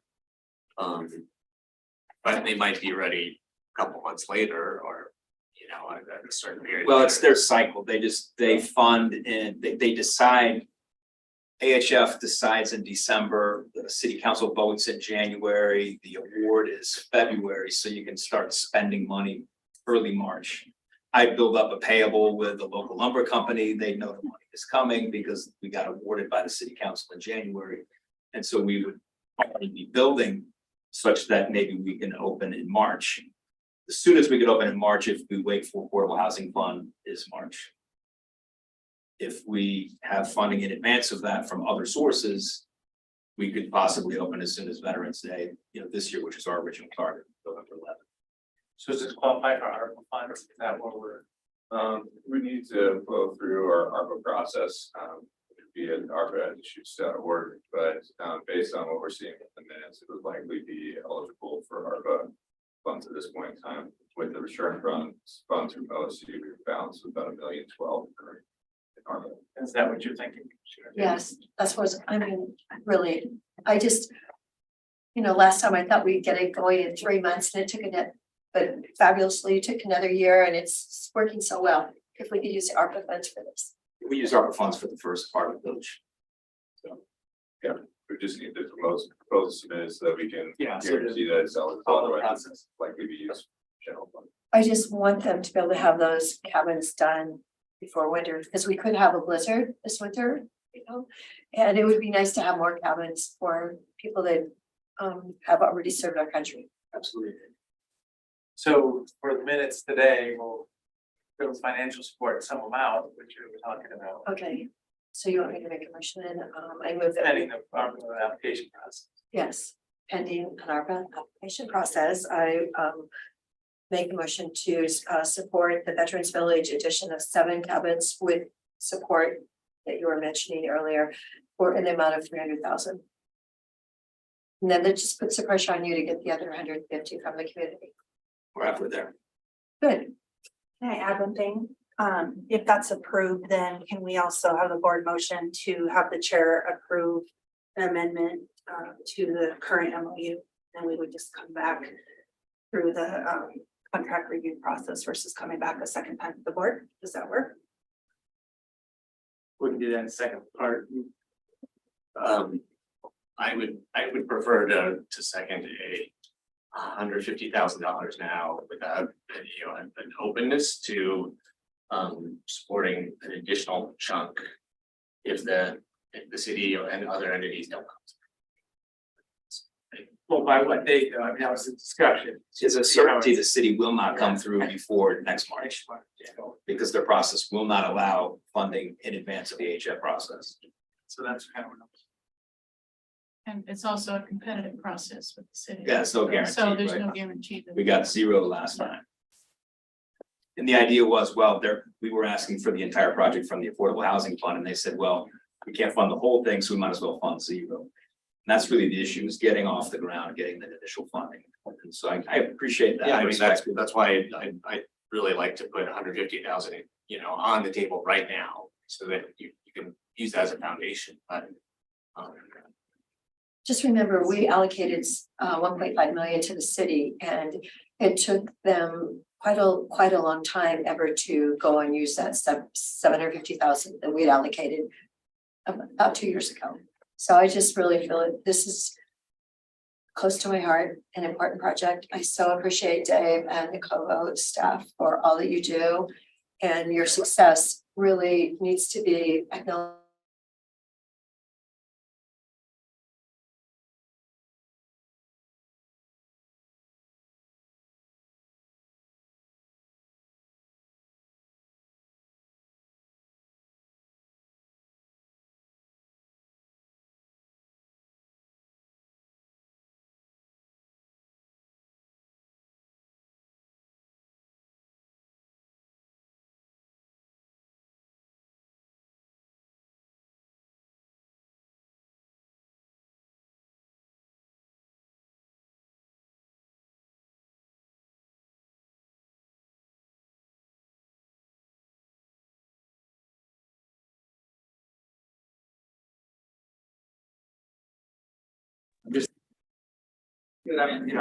Struggle with. Being ARPA dollars, these are funds that are in our community, so that's why it's not reoccurring general fund. It's one-time dollars that we just haven't had available, so that's my second. Okay. Any other discussion? Seeing none, I'll call for the vote. Commissioner Dare, Yes. Commissioner Chang, Yes. and I'll vote yes. So we struggled, but we got there. So there you go. Thank you. So yeah, please follow through the process, ARPA. So do we need a separate motion for Christie then? Oh, yeah, thank you. Okay. So move what Christie said about doing it. That was about 5 minutes ago, wasn't it? Authorize the chair to sign Yes. an amendment to the current existing MOU to increase it by 150,000 and 7 units. Okay, so moved. There you go. 300. It was 300. Oh, 300, Yes. sorry. I'm the numbers guy. Please keep an eye on that, and you want to second that or? I'll second it. Okay, so it's moved and seconded.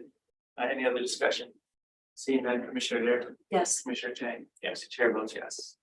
Okay, thank you so much. Thank you. Congratulations. And as I say, I'll be out there to help too. It's not the, yeah, know where I'm at there. And we're open-minded about looking at other locations. Oh, Yeah.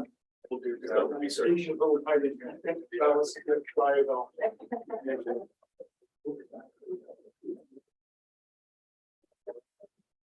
Okay, item number 5, work session for a remand. Name use. Afternoon, Commissioners. Welcome. Hello. I might wait a moment here till we're all Half hour behind. assembled. Yeah, no worries. I can hand out some things while we're kind of waiting for everyone to get seated.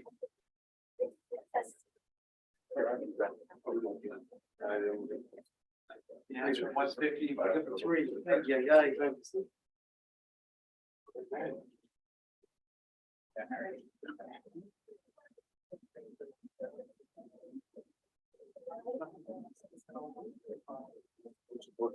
We can share, we can share. How here?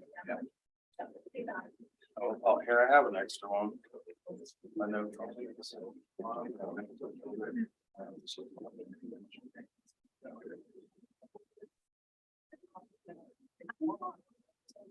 Here's the.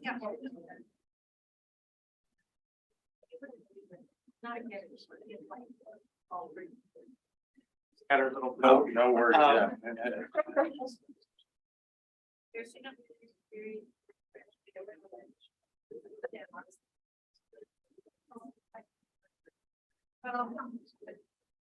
Here, you're gonna call us back to order? Well, yeah, I've seen if this is gonna break up. It's not. Let's go.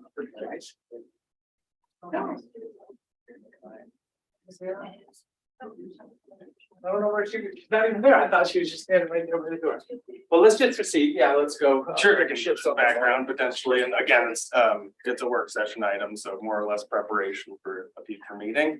For the record, my name is Tara Rawlings. I'm an associate planner with the Community Development Department. Nice to see you all again today. Today is a work session in preparation for a public hearing this Wednesday, June 28th. This is regarding a remand from LUBA, the Land Use Board of Appeals. This appeal file number is 247-23-000398-A, and it's a continuation of the original file numbers 247-21-000881-PA and 882-ZC. It's an applicant initiated comprehensive plan amendment and zone change. It's for some properties to go from an exclusive farm use designation and ag designation in the zoning and comp plan respectively into a rural industrial designation. A little bit of background here. There's 3 total parcels that total 19.12 acres. They're along kind of North Highway 97 area, north of Deschutes Junction. There's 3 tax lots. One is about 15 acres, the other is 3, and the other is about 1 acre. And they're owned the two smaller ones are owned by LB&W LLC, which was the applicant for the plan amendment zone change, and the remand was initiated by them. And then the larger parcel is owned by last name Johnson. So 3 different parcels there.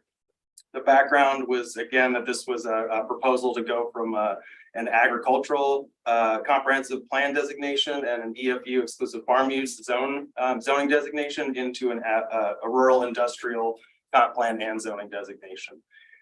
There was no use proposed specifically, and this decision or this proposal was approved by the board in December 2022 with a condition of approval, and that was subsequently appealed to the Land Use Board of Appeals in January. This was now remanded back and initiated last month by the applicant on a narrow issue involving Goal 5. And from LUBA, the quoted scope of that issue is that the challenge decision allows new uses that could conflict with inventory Goal 5 resources. And for that reason, the county is required to comply with OAR 660-023-00250 subsection 3. And basically, it's the Goal 5 resources in that context are the landscape management zone along that highway and scenic resources that are associated with that protected Goal 5 resource. The applicant's submittal had mentioned that this has been in the pipeline a long time, and so they're looking for a timely review, and we've kind of given them as quick of a review process as we can at this point. So they would appreciate a timely treatment of this by the board and kind of the review bodies, obviously. And they've just on Friday submitted a submittal that you've all gotten a copy of. That's basically their full response to the remanded issue of the Goal 5. So that will be kind of the meat of the information that's reviewed and probably discussed by the applicant on Wednesday. So we'll get more perspective on that from the actual applicant on Wednesday. That'll be a big focus of that public hearing. And so you're welcome to look at that printed version, but there's also online, there's that the digital version that was submitted as well.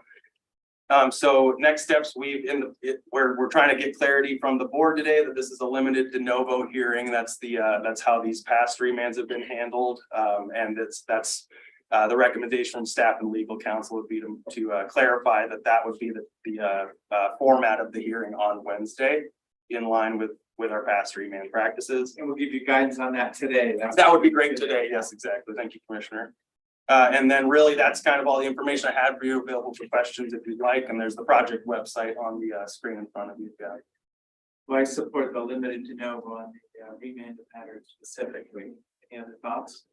Well, my first question is, so at a couple of different points in your staff report, you referenced Goal 5 resources, and then, in your PowerPoint, and at least one of the places in the memo, you specifically said Goal 5 scenic resources. So sure, that is the scope of this this remand is just about impacts to goal 5 scenic resources, not any other goal 5 resources. Correct. So yeah, the resources, the goal 5 resources associated with these 3 parcels, this subject property are scenic values essentially from that landscape management corridor. It's associated with scenic roads and rivers through the county.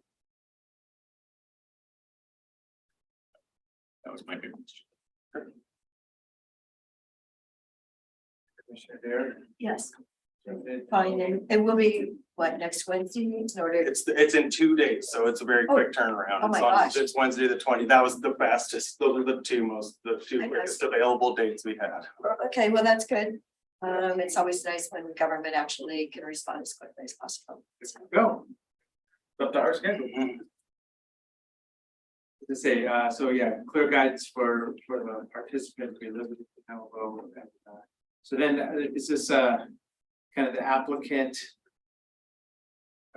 Is there 2 sides to this or how does this? There was I mean, not currently under the remand, really. So This was, basically, this is the applicant providing content to us as a hearings body for this specific remanded item.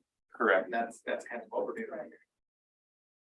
unless there's any other nuanced info from legal counsel. That's my understanding. correct? Right, basically the Stephanie Marshall, Assistant Legal Counsel, Lewis sent it back because they determined that the landscape management overlay that the applicant and the county relied on before wasn't, there was not specific analysis for this property as to the uses that were previously allowed and the new uses that would be allowed under the rural industrial zone, whether those would conflict with the protected resource, the highway.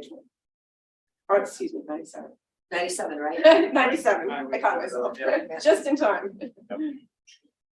So that's what the board is being asked to consider and to make findings to support the decision. On it. So, here it says the question is whether the new rural industrial zoning allows uses on the subject property that were not allowed under the previous EFU zoning and whether those uses could conflict with goal 5 resources. So, what are some of the uses that are allowed under the rural industrial zoning that were not allowed under EFU? I'd say very broadly, things like commercial and things like mini storage is probably the favorite choice from that industrial list that's not allowed on EFU. Things that often involve like public access or commercial aspects, things that maybe tend to not have any kind of residential aspects as well. That's one piece of it. But I would say broadly, there were things that were not related to either resource related non-development use of a property and or farming and other sort of very direct sort of farm related uses of that EFU property. Historically, I don't know exactly the analysis that went into this back in 92 or whenever the actual EC analysis was and the discussions that eventually produced that document, but the document itself really kind of shows a discrepancy between, I would say, mostly commercial / industrial uses that have kind of public access things, public hours, employees, things like that, and other things that were a little closer to a residential use, but more direct farm related, I would say. And so this, we will be unpacking how those potential new uses under rural industrial, what kind of visual impacts. Right, and really what might this new, should it be approved on remand, what might this new zone and comp plan designation, what differences in use patterns might it produce in terms of impacts on this scenic resource? And so there's one, and really in that submittal from the applicant, they've provided from a consultant service, some EC analysis, which relates to the economic, social, environmental, and the energy related ones. We always struggle with that last T. And so that's really what I think it's as a belt and suspenders, so to speak, argument, where their primary argument is that largely most of their proposal, if not all of it, complies already with goal 5, but they've produced this fairly robust analysis related to the EC formula and process. And that's truly getting at, I think what you're getting at, Commissioner Chang, of a really more or less granular addressing of what new uses and what impacts they might carry with them. And that's kind of the appendix of that packet. You'll see it's a lot of cool imagery stuff. Housing analysis, things like that. Okay, yeah, so this is just preparation for Wednesday. Yes, sir. Yeah, exactly. Limited to know. Here we go. Very good. And so we are clarity on the limited to know. I appreciate it. Thank you for your time. If there's no other questions, I think that's everything for me. And we'll see you on Wednesday. All right. Thanks very much, Commissioner. Thank you, Tony. Our next item, Mule Deer inventory update. Status report.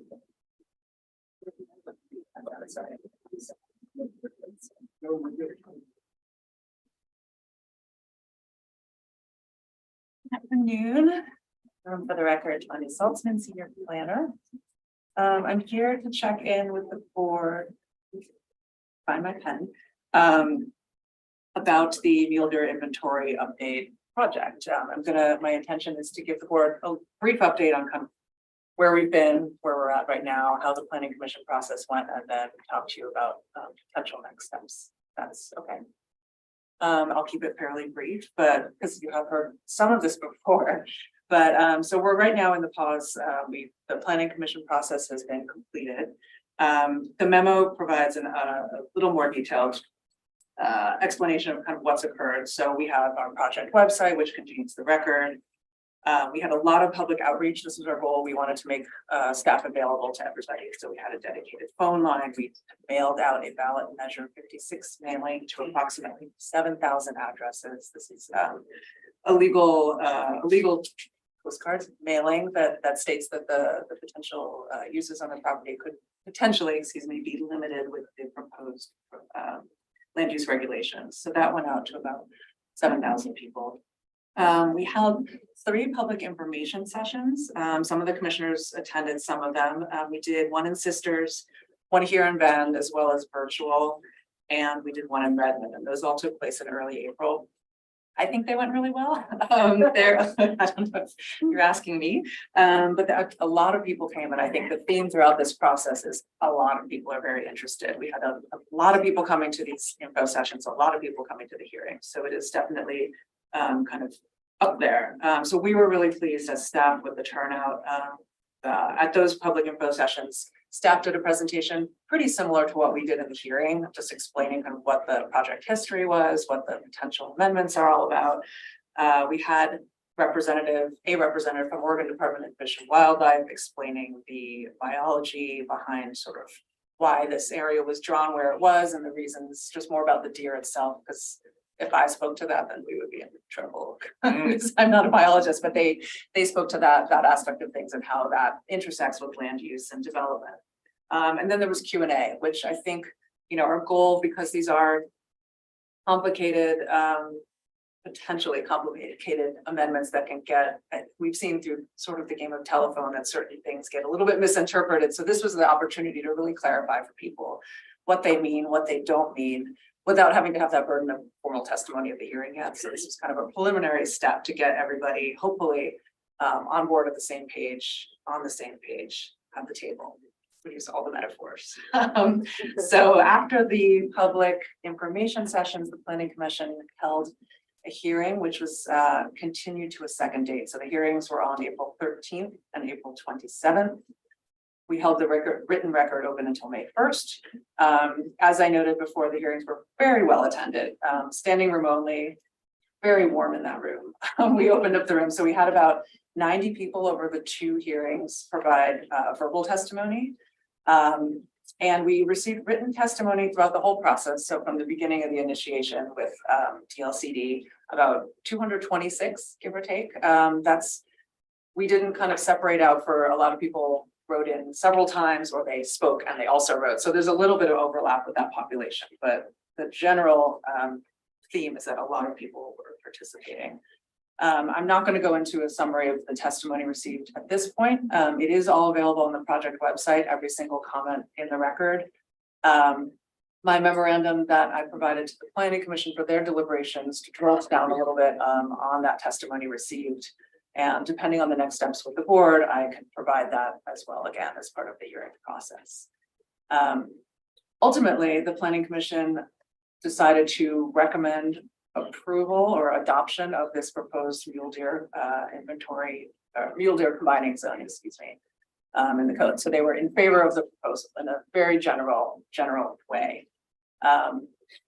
Their second vote was they voted to, we gave them the option of if they wanted to drill down and kind of go line by line or just have a general theme.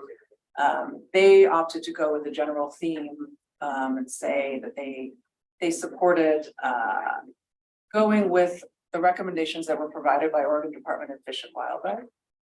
Those recommendations, I'll step back a second. ODFW wore two hats for this process. The first was helping define this area and providing the biology as stated in the OARs and ORSs about how to do this process. They provide the science that defines this new potential area. So that's one hat as the subject matter experts. Their second hat was to also provide comment on the amendments themselves. They gave us the science. We provided staff's first interpretation of how these amendments could land. We didn't expect them necessarily to want that exact model. So they were free to provide comment on what they thought of the actual amendments that shook out from that. So they did, and their recommendations largely were to adopt a slightly more strict version of the proposed combining zone, more similar to that of the existing wildlife area combining zone. That one's been on the books since about 1992. And their full letter is in the record as well. But certain things, the big one is that they recommended having a minimal lot size for land divisions and partitions. And then they wanted to clarify that the option to consult with the Oregon Department of Fish and Wildlife, make it a little bit more rigorous, not just sort of check in and see how it's going, but a little bit more kind of documented. They also recommended a number of other elements, but those are kind of the bigger things. So to reiterate, the Planning Commission wanted to go in the direction of the slightly more strict standards that ODFW recommended. That was the second Planning Commission vote. They also decided to vote in favor of recommending holding a stakeholder work group, and this kind of came out of the whole process. This was not necessarily coming from staff. This just emerged from the fact that everybody who testified, whatever side they were on, everybody demonstrated a remarkable concern for the mule deer population. And that was the common theme. So, and people are from both sides, from all sides, also addressed that land use is just a part of the process. It extends onto beyond zoning regulations. There's things that can be done to talk about predation or other aspects. So recognizing that this is a multi-pronged approach, the Planning Commission voted to have a stakeholder committee from, landowners, farmers, hunters, biologists, all of these people, have them at the table to discuss this issue further. So that was their third recommendation. Those are the three main themes that emerged from that process. There were a few other notes that they just wanted to be elevated and recommended to the board, and I can go into that at a separate time. So that is how the Planning Commission process went. And those deliberations, those finished in early May. So I'm here now to discuss with the board, receive some direction on potential next steps. Normally, the next step would be potentially to hold a board public hearing and a work session prior to that to really drill down into the potential amendments. Staff is proposing a date just as an idea of August 23rd, but of course we're open to anything. And I leave this all to the board to discuss how you would like to proceed with this project. Thank you very much. First of all, August is a busy month for the farmers of Deschutes County that are haying. They're running their hay, I hear them all night sometimes, my neighbors, when they're baling and things because of the moisture content. So setting it up for August 23rd really doesn't seem to recognize. I believe hay is the fourth most valuable crop of the state of Oregon, maybe not Deschutes County hay, but hay itself. So I just feel like we are not recognizing group that's going to be incredibly impacted by any kind of decisions here. And I don't want them to feel that they are not welcome to come or that they've got to work all night and come, and testify. Because we don't understand farmers. So, yeah, as this process proceeds, get to this point, I've come to the conclusion that I maybe like to just abandon it or at least share that concept with my fellow commissioners. It's a very engaging topic, but the problem that I come to is that we have a new combining zone, no matter what we negotiate, however it gets put on paper, I'm talking about a possibility. It could be used in the future. Oh, well, you can't do that. You're in that mule deer combining zone. We just heard about this for a remand on LUBA. And we hear about it, the accessory dwelling units. No, you live in a wildlife overlay. Maybe we should allow it there. So I'm just letting you know, I could propose to let the process go at this time. And I say that now because if we go through a big old process, it'd be more shocking to hear, oh, I'm having a hard time digesting this. So I just wanted to let you know. One of the big issues is that there's a tremendous amount of misinformation in the community about this process and about what this new overlay would do. I started to detect that from listening to some of the testimony, trying to track what was happening at the planning commission, and I took it upon myself in the last few weeks to talk to people who care about deer, but weren't necessarily sure that this would be helpful.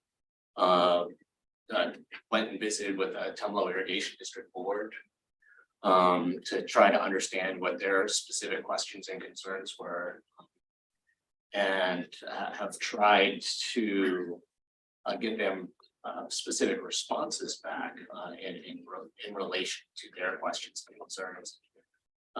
The more I dig and the more I talk to people about what they're worried about, the more I feel that there's a tremendous amount of misinformation out there, and people. There are a lot of people who are feeling very strongly opposed, who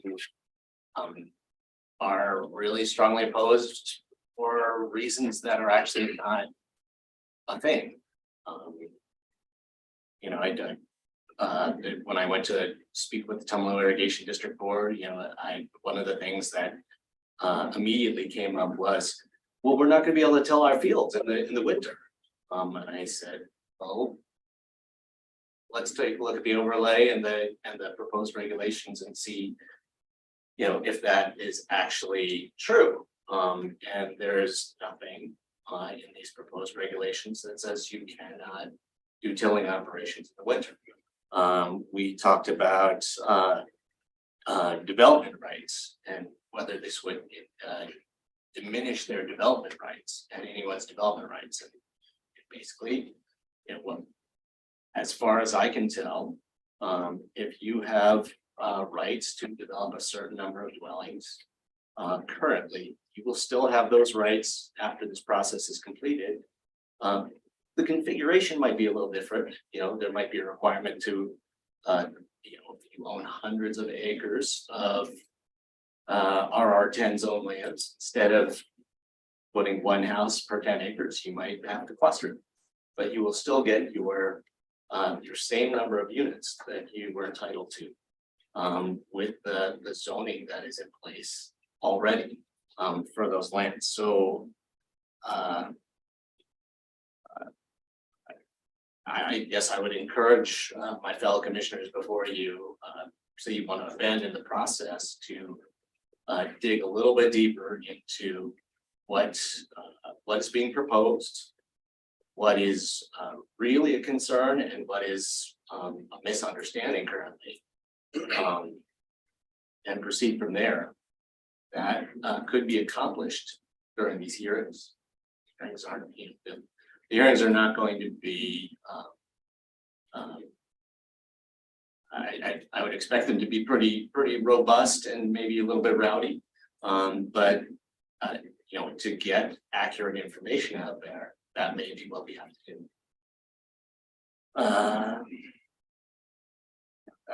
That's what I would say, for starters. Yeah, fencing was another concern that people expressed. If the first strand of my fence needs to be 15 inches off the ground, there's gonna be dogs running underneath there, there's gonna be livestock escaping.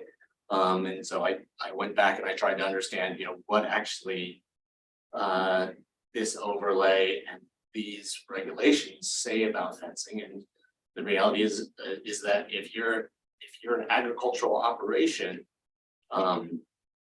then you can, then those restrictions, the 15-inch, you know, minimum height doesn't apply to you. Also, if you already have a fence in place, you don't have to change that.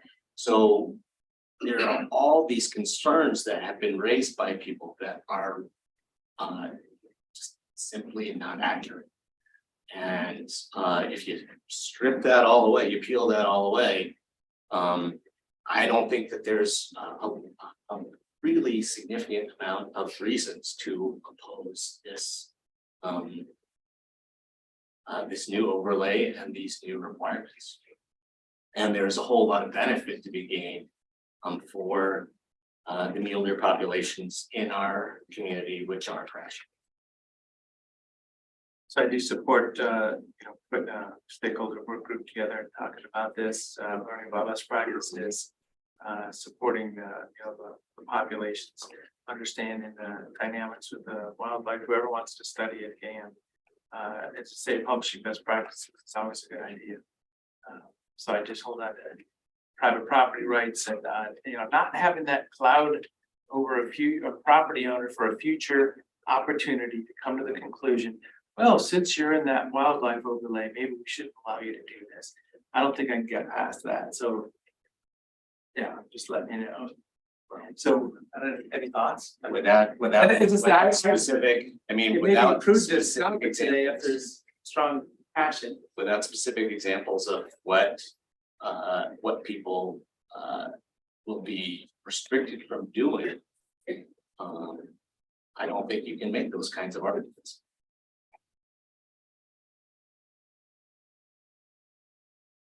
Okay, so should I tell a story about my 9 deer? And they go right through the pasture and eat my flowers. I thought we were friends, but boy, this summer has been really challenging. I know exactly what they love now. I look at this and I look at all the different things. I feel like this is taking a personal property rights. The deer are killed by cars. We know that's about 1,100 a year in Deschutes County. They're killed by poachers. That's a really big number apparently. If you see the antlers and things in China Hat, you see that the deer have been killed by poachers and elsewhere, I believe. And then you think about the cougars. And now, I've heard stories from people where they've seen the coyotes kill the deer. And there are lots of things. And I actually think that advisory group is probably really the smartest use. It's really a bigger issue than just property rights. There's a whole fact, and a lot of people that I know all have deer on their property. They come and they get water, they eat things. They're part of, we're really happy to see them. So I feel like it's a bigger issue. What is really taking out our mule deer population? The cougars, the cars, maybe a couple, maybe a wolf or two, the coyotes. I mean, there are so many other things that are happening, and I would like to do a study from an advisory group which is actually balanced. It's balanced so you can see all sides of the story. I just don't feel like property, putting more restrictions on people's property rights is warranted. I think we really need to see why is our population going down so much. Okay, the hunters say that there aren't enough to kill here anymore, and there has to be a reason. So Peter.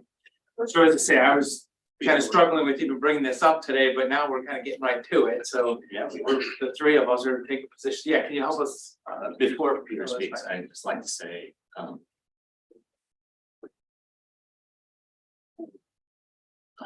one of the hunters who I spoke to expressed concerns about predation, poaching, and vehicle collisions on highways or other roads.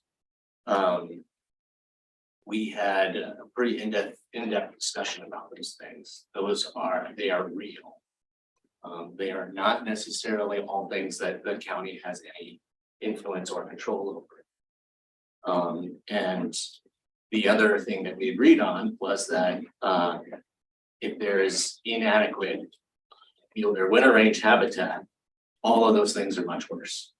So a deer's ability to escape a predator is much less if that deer is malnourished.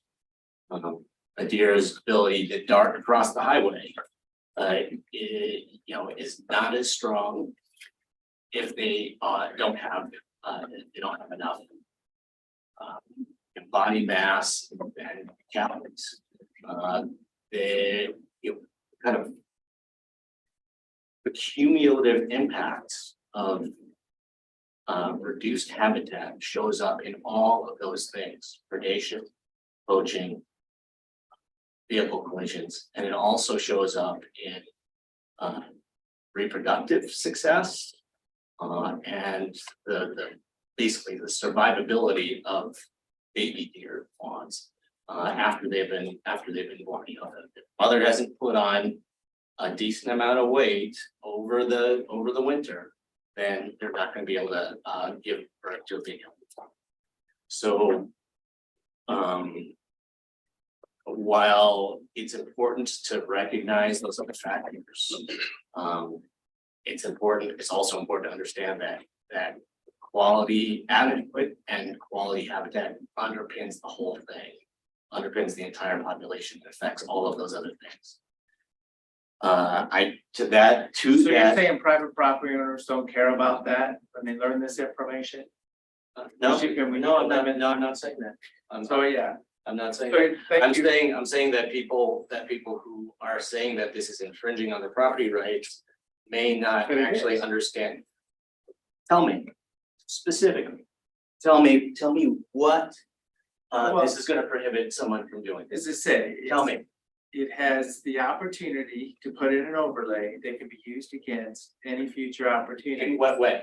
Just like we Give saw, me some specifics. we heard from planning commission recommendation saying, well, maybe we shouldn't allow accessory dwelling units in the wildlife overlay area, all of southern Deschutes County.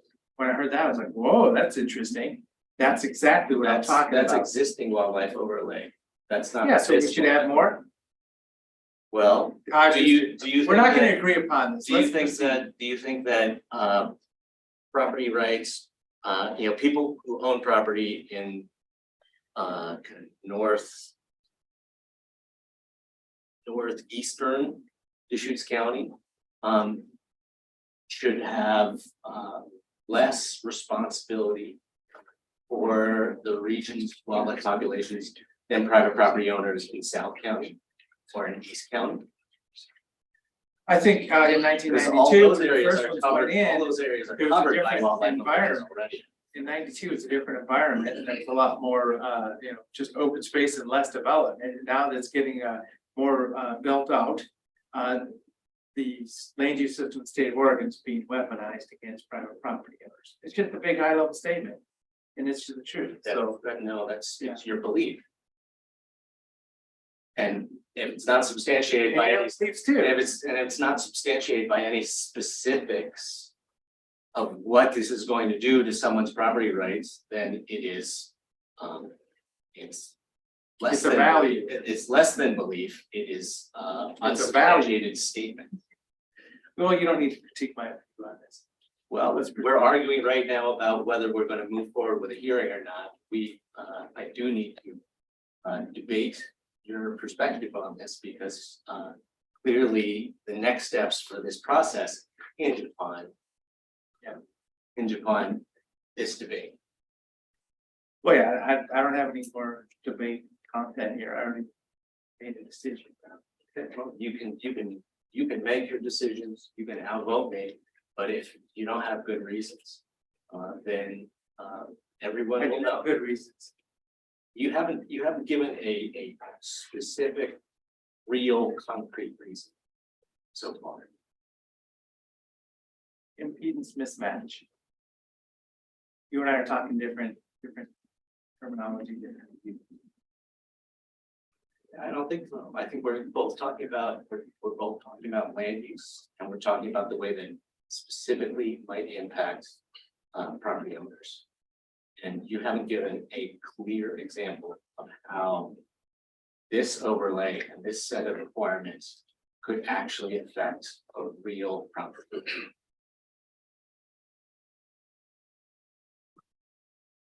Private property rights. That's all, that's it. And that If- doesn't mean anything. It does mean something to me, though. It It truly doesn't mean does. anything unless you got- can I got actually one give an of those- example. Excuse me, I got one of those cards in the mail. My husband said, "Oh, Patty, we got the card, but it doesn't apply to us because we are on 20 acres." And I go, "Oh, Bob," I go, "if they take this, they'll come back." I go, I thought they were actually going to count the deer. I thought we were going to find out. And the fact that the cougars are killing like 1 to 2 deer a week. How many cougars do we really have in Deschutes County? I haven't heard that count, and I really would like to know. We have drones that are up. Do we know, Peter, how many cougars are here? Because if they're killing 1 to 2 deer a week, there's such a bigger problem here than taking away private property rights in order to really figure out what is going on with the deer population. I mean, are there diseases in the deer that are impacting them? I mean, I hear these things. I know that, I hear different stories. You got a card in the mail. What specifically will this So this is proposed just- overlay and this proposed set of requirements do to your property rights? No, I said I wasn't gonna take I feel personal property rights are really important when I feel like their issue is like way bigger than just property rights. And I see what the deer do at my house. They're What there. specifically will this overlay and this set of requirements do to your property rights? What will it prohibit you from doing?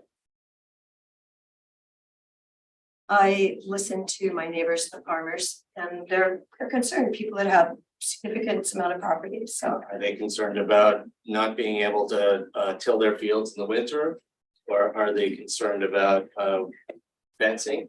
Or are they concerned about how many units, how many dwellings they're allowed to have? Because this package does nothing to those things. I just think we're really not addressing the real issue with the deer. There's truly a problem with the deer numbers, but I feel like we really need that committee. I believe that. The habitat underpins it all. The hunter who I spoke to, I committed to him.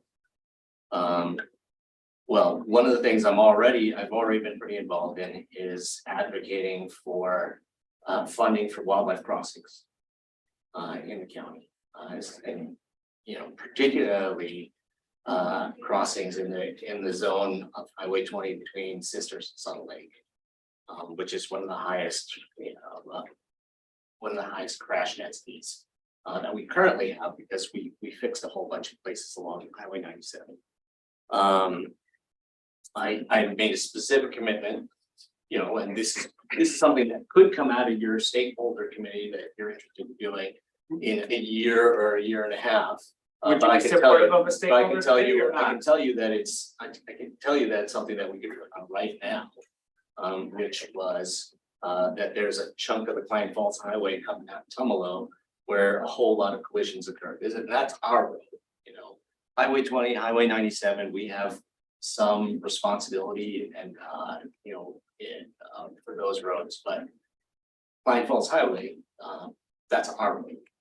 And the request was, can we get some signs, showing that there's deer crossing? Can we evaluate the speed limit? So We there's do a have, specific- we have elk crossing signs. I see deer crossing signs. We have the signs. If we have 300 cougars in Deschutes County and Talking they, about a specific chunk of road that someone, a Right, I- constituent asks that the county board of commissioners take a careful look. And the other thing, he asked about was the way the DA prosecutes poaching. And I do not, I'm not an expert at all in this, but the question was, does poaching have a more aggressive prosecution instead of penalties in other DA's office than ours? I don't know the answer to that, but I promise that I would be happy to sit down and ask for a meeting with the district attorney to unpack that, explore it. So I guess what I'm saying is these are some of the things that might come out of this stakeholder committee, but we know what we know what they are right now. There are things we can act on. So I guess what I would put back to you is, you're so interested in the stakeholder committee. What's your level of interest in working on those two topics right now? Well, I would really like to know if you all remember the cougars were actually hunted by dogs. I believe they ended in the 90s. And if we have 300 cougars in Deschutes County and they kill a deer a week, that's 15,600 cougars that they're actually getting rid of. So there's a lot of things out there that could be impacting, and the stakeholder committee could be an answer. Let's get back to our agenda item. We will look for an update status report. As I say, you were talking about dates, and then I'm laying out the fact that this whole thing just isn't landing well for me. And as I say, I was hesitant to even bring it up today, and we just got down to some pretty good discussion on this topic. So I mean, maybe it's a prudent time to halt it or stop it now that we've heard. Yeah, you're gonna have to call for a vote on that. So I would like to see. Well, as I say, I didn't know where we'd go with this today. I just needed to say my piece, which got this all started. Just if I may, Peter Gutowski, Community Development Director, staff is looking for direction. We knew that it was important to check in before any dates were contemplated, and to Commissioner Adair's opening remarks, that August date was just a placeholder for consideration. In no way was it an attempt to undermine what demands certain farmers are experiencing. We knew that to the extent that there was It wasn't very respectful of the farmers of Deschutes County. I mean, the people that raise hay around me, that's their heavy season. Yeah, what we were thinking of, and that the memo acknowledged that it was for consideration, is what we knew is based on that we had 3 robust open houses. We had 2 well-attended hearings with divergent opinions, very respectful, very meaningful, and an enormous amount of credit goes to Tanya and ODF&W and everyone who participated in that. I think there was real value to that conversation. And what we knew going in, once the planning commission's proceeding completed, is we knew it was important to check in with the board, and we knew that it was going to be important that there was ample time to announce a public hearing, that to the extent that there was support for one. And we wanted to put it out for 6-7 weeks out, knowing that people's summers are quite busy. And so that was the intention behind an August date, not being sensitive to the farmers, but that was the thought process. Is we knew we needed to have this conversation with the board, because to the extent there is interest in the hearing, there will be significant, genuine input covering the range of issues that this conversation this afternoon has captured. The one piece that I would acknowledge, to the planning commission made a recommendation to convene a stakeholder group. I don't believe it's the role of CDD to facilitate that group. We certainly are very good at facilitating conversations. Or attending, yeah. But when you look at the multiple threats that are facing mule deer, and it's been discussed today: poaching, predation, disease, collision, habitat fragmentation, and we had. And I wasn't able to pull up the name quickly, but there was a a resident who lives in Black Butte, who was a former Tillamook County Commissioner, who is on the Fish and Wildlife Commission, and I'm sorry. Yes, I know, Martin Henderson. Yeah, and Yes. he acknowledged that ODFW is well aware of these multiple threats. I'm not here to debate if one trumps the other. There was significant testimony on the threats that are contributing to mule deer decline. I just want to be clear that I don't think that there's tremendous utility in having the planning division facilitate that. I think that role is better suited to ODFW or a liaison.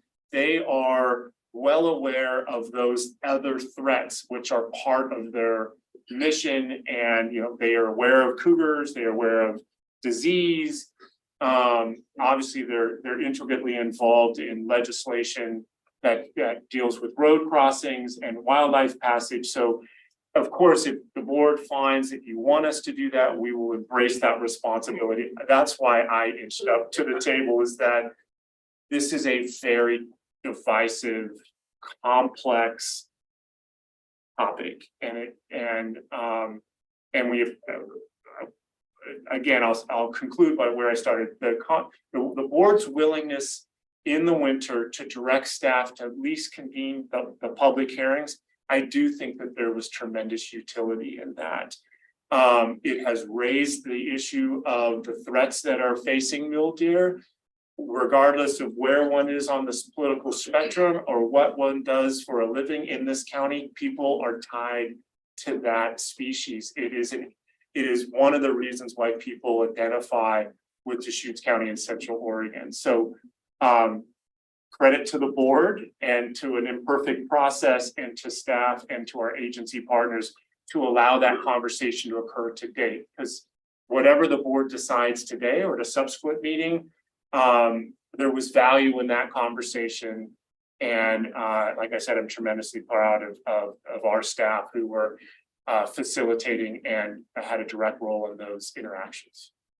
When I remember when we got started, it was stated that nobody's ever updated wildlife inventory or done this process since the initial stuff in the land use system 40 to 50 years ago. So this is leading edge already to even have this conversation. And the planning commission's done a great job bringing all the topics together. Got a lot of people engaged, and we sent out the notification to property owners, that got even more people engaged. So we all want to see a happy, healthy environment. Wildlife just walking through, eating the grass, not the flowers, hopefully. Well, I know. What do you they have their favorites. Yeah, I know. No, but what about the winter when there were 5 feet on the ground at my house? It was like 5 feet. I'm not in the normal area to get that much snow. But did ODF&W, I'm just asking this question, did they go out and actually feed the mule deer? Because from what I've heard, the deaths that winter were horrible for them because they couldn't get to any kind of vegetation. Does anybody have an answer to that? Do you know? I don't think the deer are fed by. But there's a state park. I saw it on the local news one day over by the coast where they actually go and feed the deer. But it is a state park. But I was just wondering that winter, somebody should have been helping feed the deer. Because it was, if we have that one again, somebody has to step up and feed them when there's 5 feet of snow on the ground. It was really horrific. If the habitat's good enough, the population will bounce back after a hard year. Well, but there's all of those other things. The cougars population is really grown immensely. And now we have wolves. And then I heard from people that they've seen coyotes take deer down. I think it's time for you to make your motion.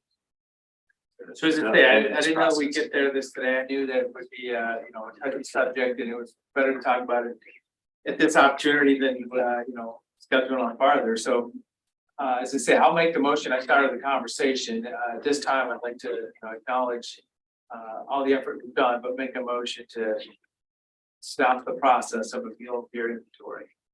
And that would be, if I may, Mr. Chairman, I think we would initiate there's a state form where you withdraw, we will formally if there's the motion is seconded, we would formally alert the state, we would update our website, of course, and formally withdraw the amendment. So that concludes that initial legislative amendment process. Yeah, it's the same. So I'll just leave my motion at that. Next steps. Okay, so you're saying that the study would have to come from ODM and W, and you guys wouldn't really handle that? I mean, the study of the mule deer then? There was a recommendation to Right. convene a stakeholder committee. I Yeah. think that's where, Because I'm not really- sure CDD, and we're gonna be facilitating. Okay, it's not It gets- appropriate with you guys, but I mean, I really, We can, yes, we can I really communicate that. hate to to you. lose Yes. that idea. I think it's really important, but I do think it's a bigger issue and I'll second. Okay, so it's been motion seconded. Any other discussion? I'll just say that, voting yes on this motion is,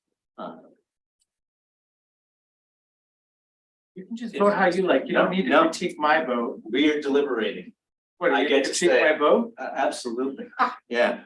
Voting yes on this motion is grossly neglecting your responsibilities as Deschutes County Commissioners to safeguard the natural heritage of this county for our community. And it is ignoring the fundamental importance of habitat as the foundation for a healthy wildlife population. Thank you. Anything else? Seeing none, Commissioner Dare? Commissioner Chang? No. And I'll vote yes. So, as I say, I didn't know we'd go that far today, but I'm glad I started the conversation, and thank you very much. Thank you. All right. So at this time, thanks for standing by. Item number 7, Treasury Report. Let's go from, we're gonna shift your numbers, yeah, the money. And I'll try to speed things up here. Save us time. Good afternoon, commissioners. It's early in the afternoon still. I was just Okay, trying. we're fine. For the record, Bill Coon, Deschutes County Treasurer. Pleased to present the May Treasurer's Report. A little later in the month, this month, but that's how the timing worked out, so we'll move forward.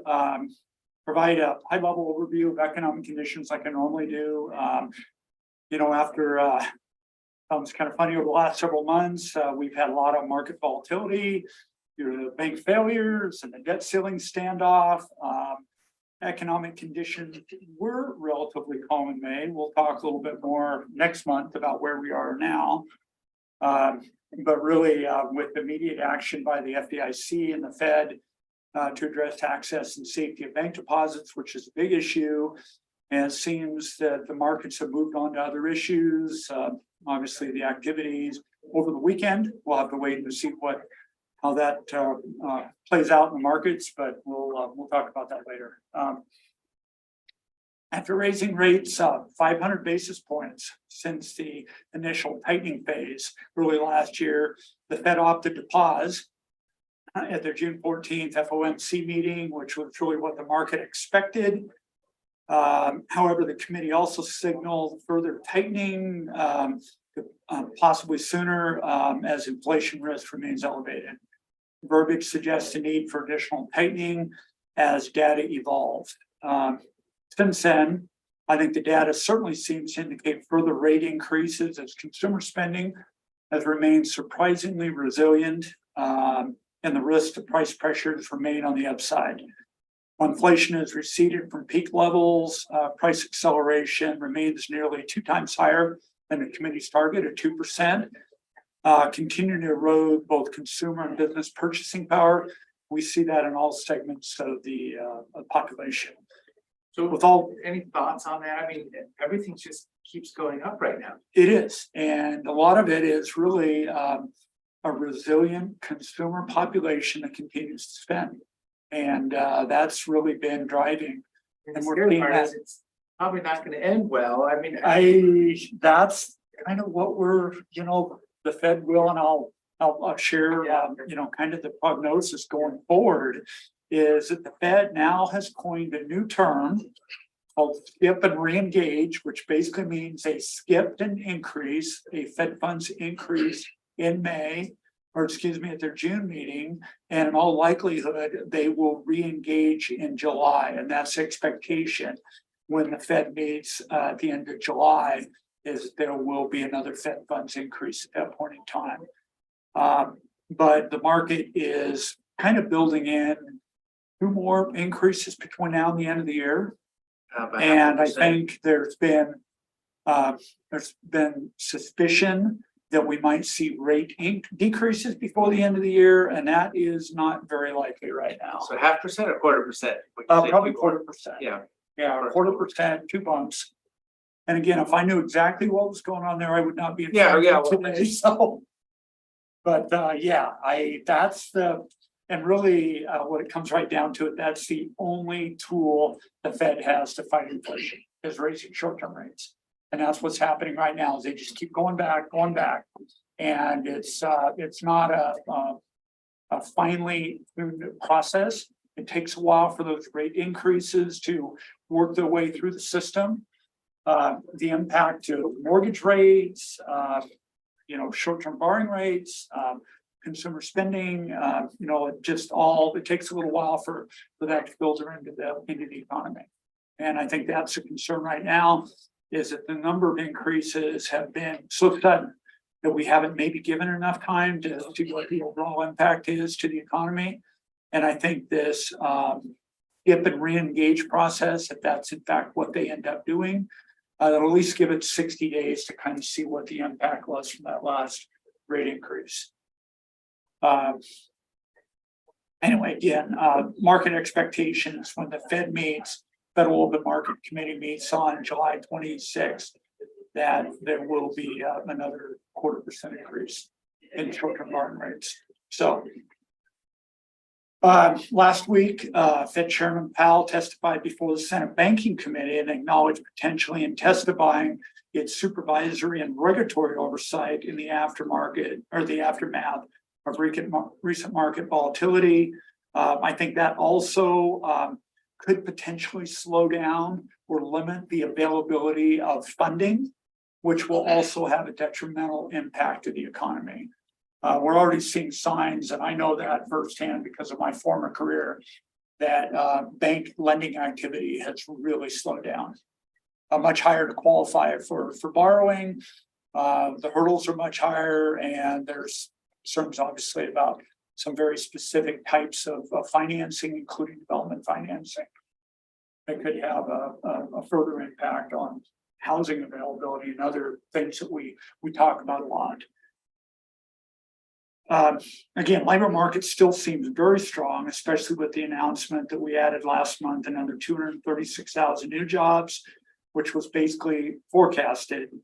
But initial jobless claims came in at 264,000, which was only slightly higher than the projected 261,000. So the unemployment rate remains very low.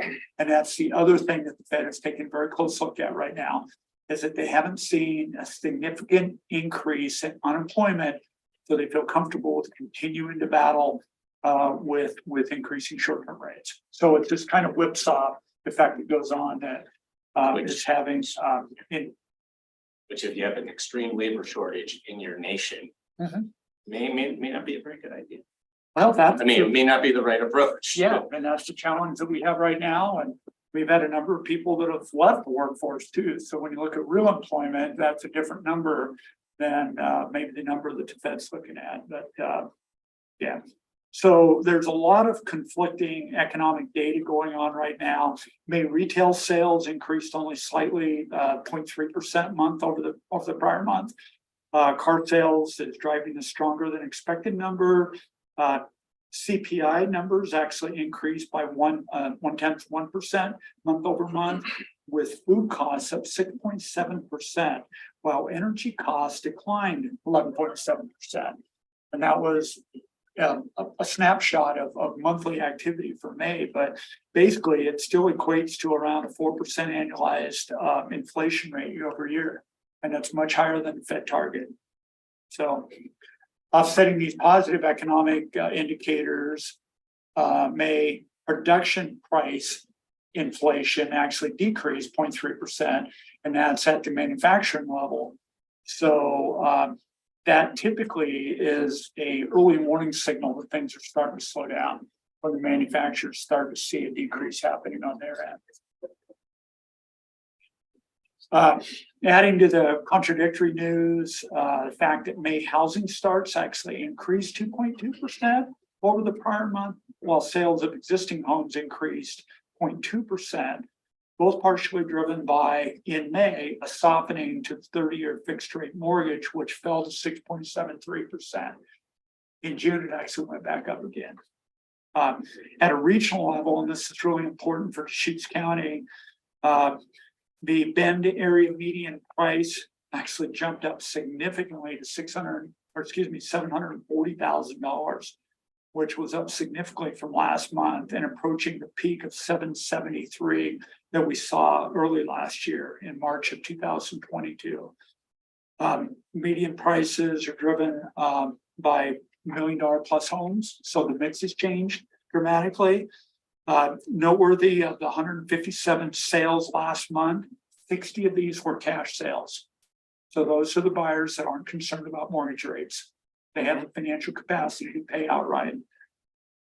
Redmond statistics show a median sales price of $472,000, which was also up over the prior month, but down from $542,000 in August of 2022.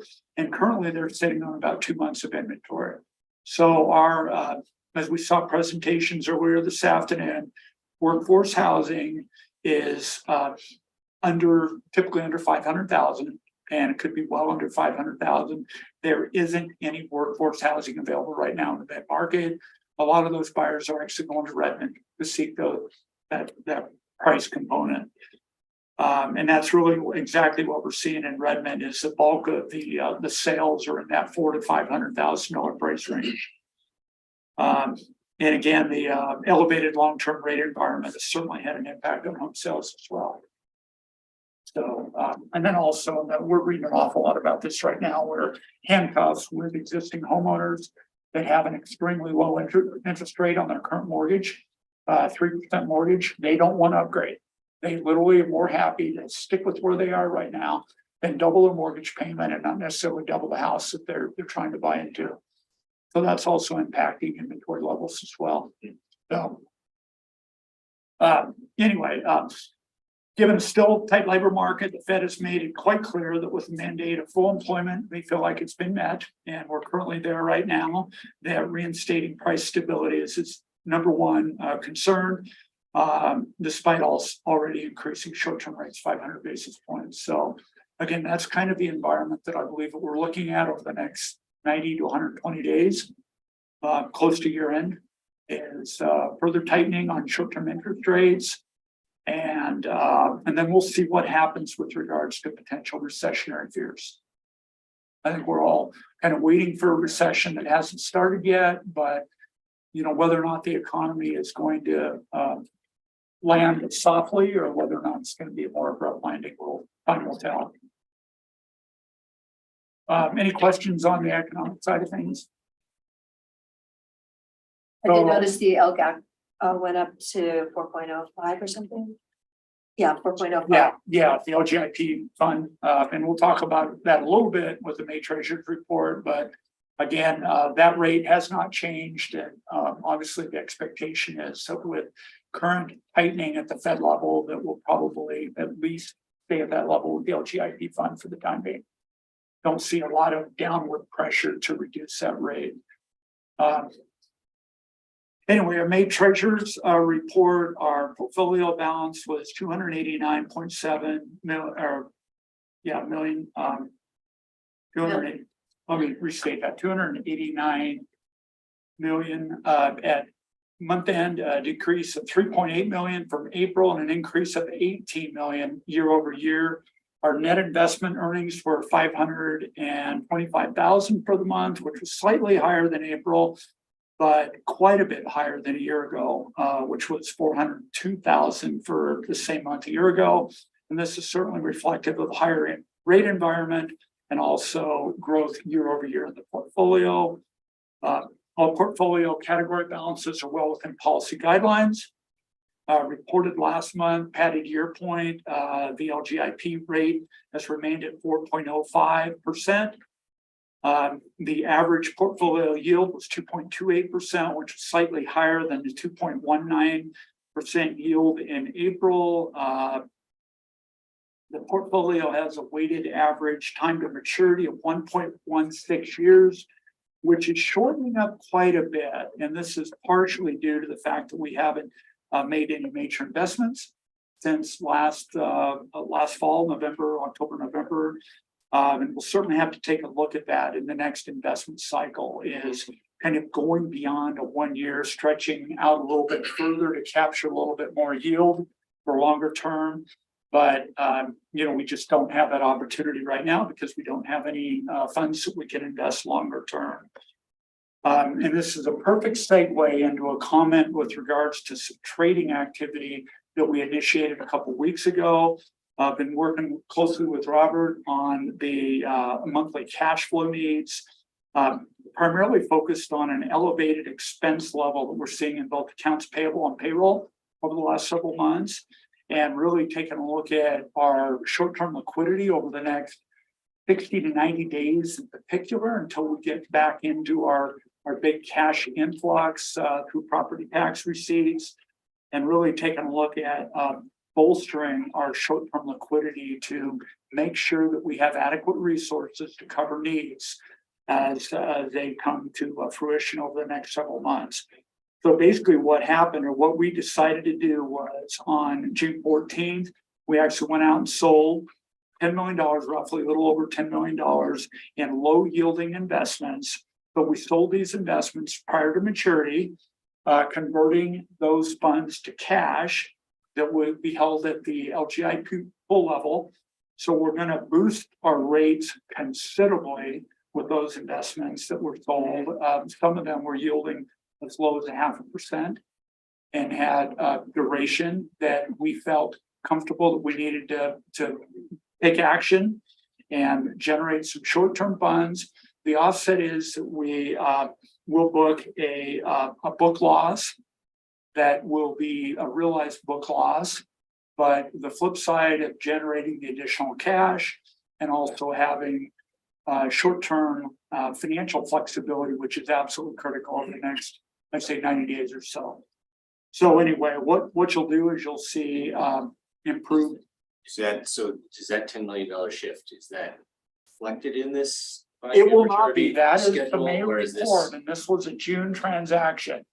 So when I present the June treasurer's report, you'll see the full impact of that. Yeah, that shape will, that curve will change dramatically. And again, this is a situation where we had an opportunity to see a significant boost in yield, generating short-term cash, which is vitally important to have right now. We need dry powder. Well, you're saying the book loss, but there's an upside because there's a definite upside. The difference in the rates. The book loss will be less than the actual monthly interest earnings that we will generate.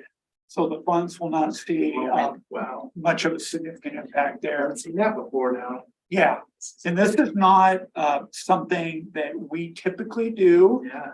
But we felt that it was important. This is atypical of our current investment philosophy, but felt that it was vitally necessary to go ahead and make the move at this time, basically redeploying those investments that were laggards in terms of yield into a higher return short term, and also boosting our short-term financial flexibility, which we felt was absolutely necessary and crucial. So anyway, any questions on any of that? Yes, great to get a much higher return instead of 0.5% up to what, 4% at least. Yeah, absolutely. Those funds were immediately redeployed into the LGIP pool. And so we saw an immediate boost to yield there. But again, the offset was realizing a book loss on the sales. But felt like it was the necessary step to take. And I feel much better having the additional short-term financial flexibility that we have right now. And we're in a good position.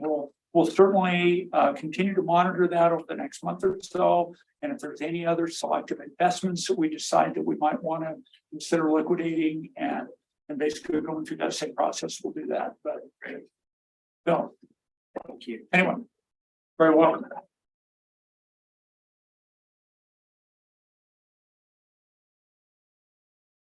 Great finance report.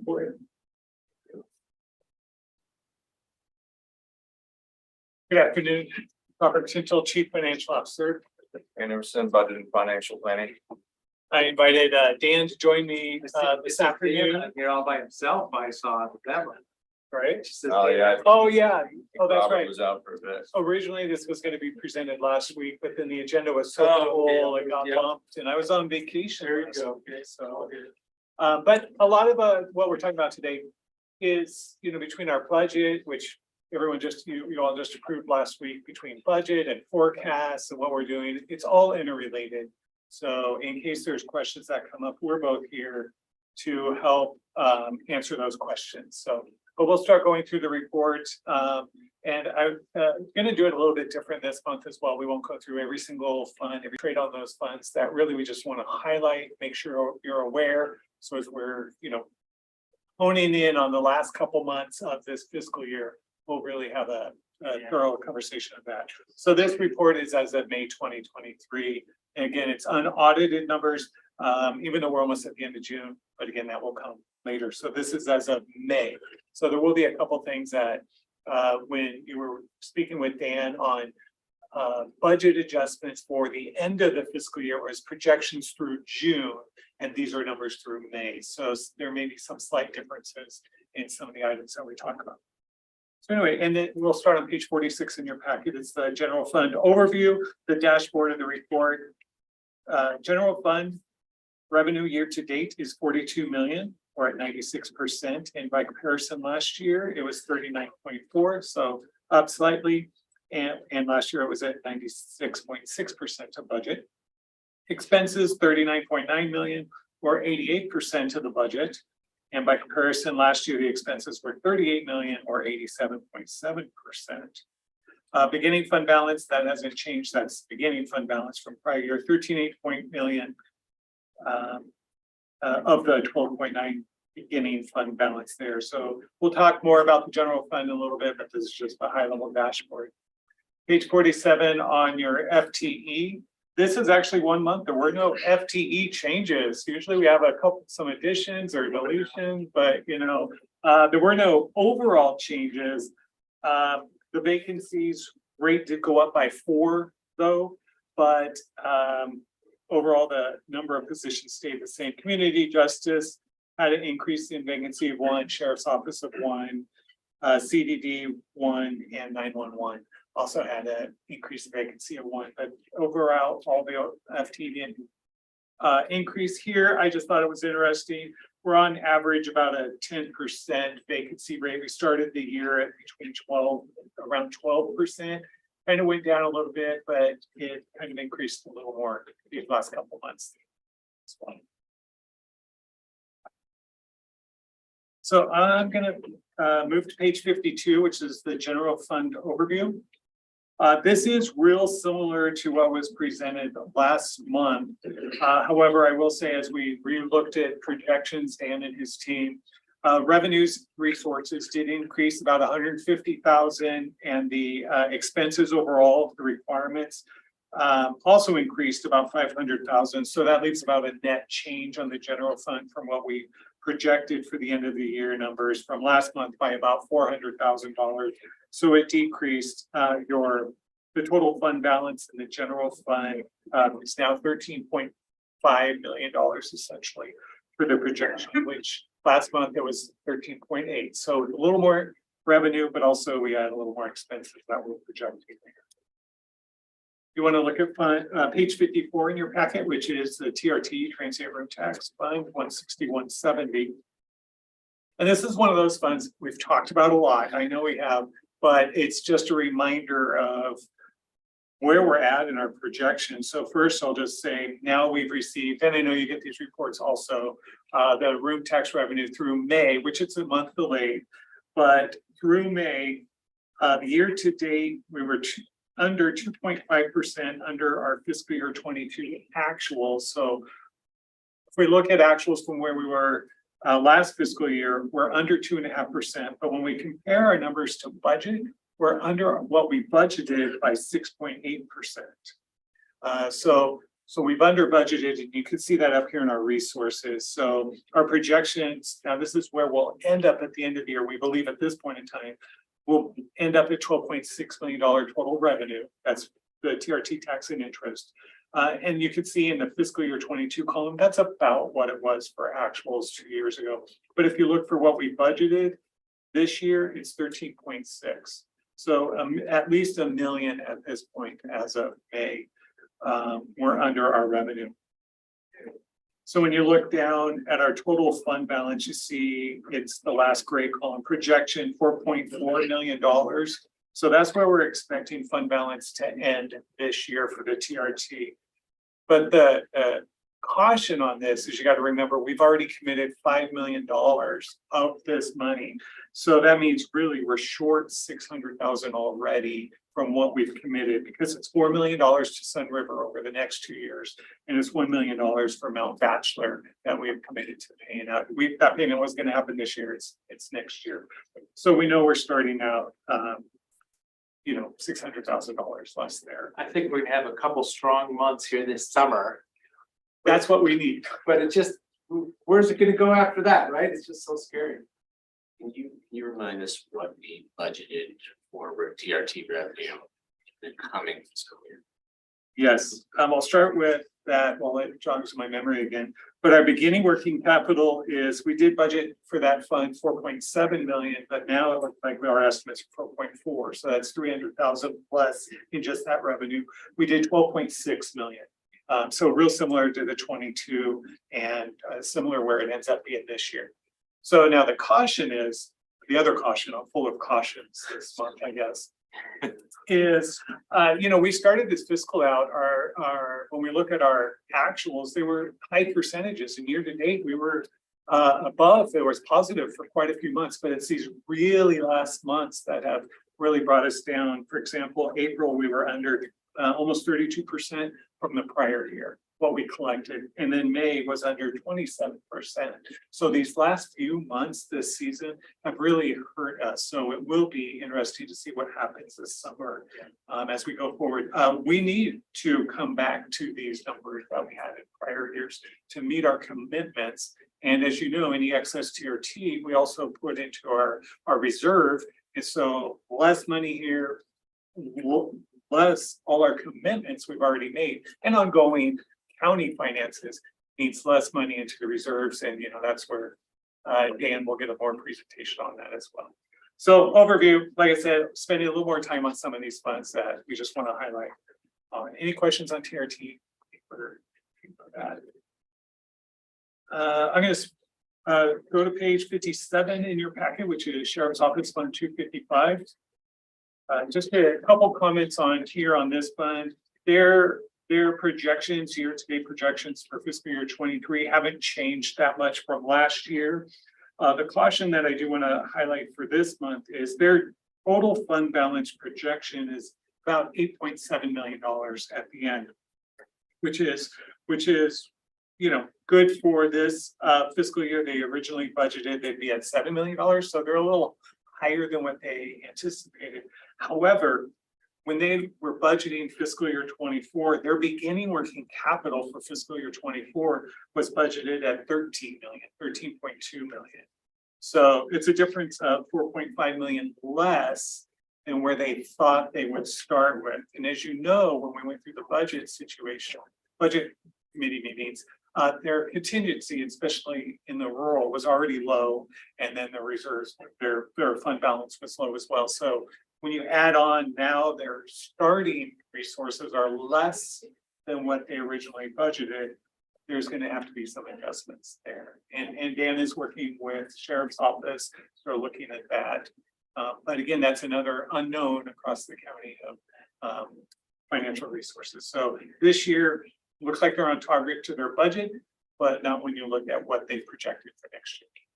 And yeah, so we'll be meeting with Joe Brundage tomorrow and discussing this because there's a gap, as Robert said, about $4.6 million that was budgeted, which would leave their contingency potentially in their rural district negative, which means they want to be able to go through the entire year with their budgeted expenditures as budgeted as part of the fiscal year 24, even with the max tax levy. So meeting with Joe Brundage, really gonna go through these numbers and see get an estimate of what their beginning fund balance will be next year and get that to you in the long-term forecast coming next week. One thing I've been talking about with Dan, and we've been discussing, is implementing a process here that a lot of governmental agencies do is when you're beginning working capital for your new fiscal year, once you know you're ending from the prior year, you have to do a true up. And so when you have a less beginning working capital, that means you either need to get additional revenue from somewhere else, or you need to reduce your expenditures to match your budget. And so we'll be looking at how we can provide a little more fiscal accountability in that way. And it could go both ways. You can over budget your beginning working capital. When that happens, then when you true up, you put it, usually it goes more into contingency or goes more into reserve. But if you don't have the resources you thought you have, then you know you need to make an adjustment. Next page is Fund 274, Health Services overall. They're basically about the same their ending fund balance from what we presented last month, 11.3 million here. It's 11.283. Last month it was 11.34. So real on target from what we were projecting last time. So I'm gonna flip to page 62, which is the Community Development Fund 295. I know you hear a lot about this fund as well. This fund, it was just slightly changed. The main revenues ended up being a little stronger than they expected, but then they also had about 200,000 more in expenses that will be paid out of this fiscal year. So it's about on target where it was. As you know, they've still been struggling with that, but these projections are real similar to what they presented last month, which I guess is a good thing because for a couple months it just kept getting worse, right? So a little more static.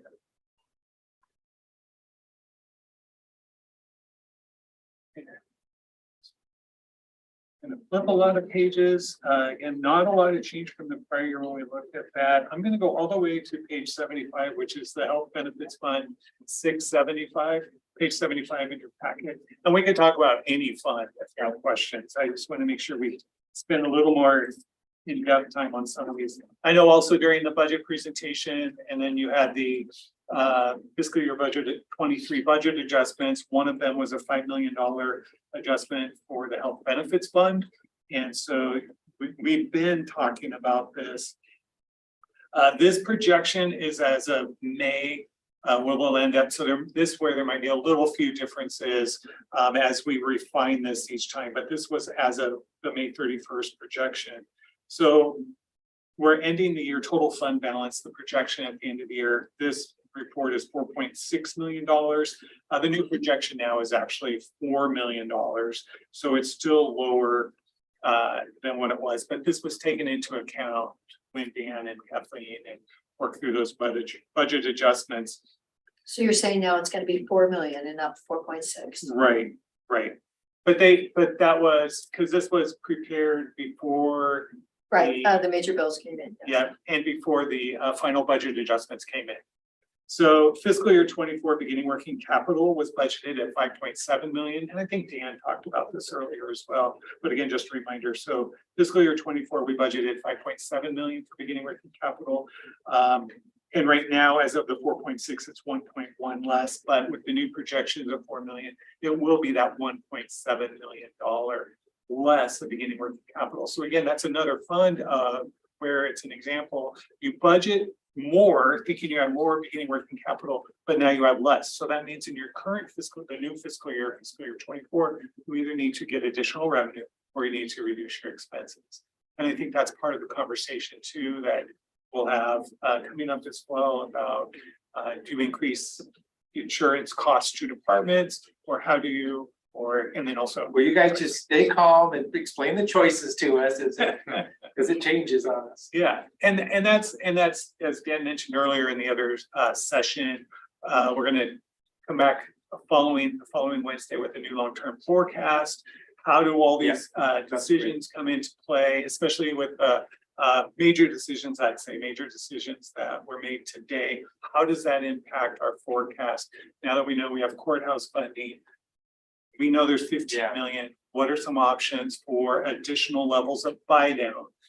We need to balance what we can afford and then how much reserve we need left to handle. And just a reminder too, just because we got the money from the state, which we desperately needed, and we're very grateful. I know we're all grateful for that.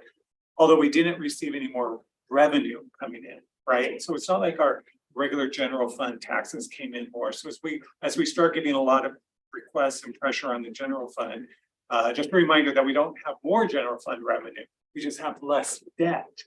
So, which we paid our debt from the excess of TRT and from the general fund, but we didn't receive any more revenue. We're just having less debt service payments. It's kind of like when you buy your house, whatever the house cost is, and then your parents or that rich uncle, right, gives you a down payment number. Well, you still have your house payment. You still need to make that commitment. You're just paying less on your debt. So just being mindful of that as we make these decisions each week. All these numbers will add up, and that's what we'll add into the projections now. We'll present that Wednesday for you, so we can see how all of these things combined impact our decisions. And then the work next time, and the following week, sorry. The following week, July 5th, I think. Great. Oh, so enjoy your holiday, and then we'll talk about back to all that. reality. Yeah. Any questions on any of the details on this, or we got Dan here as well. We can highlight any topic we'd like.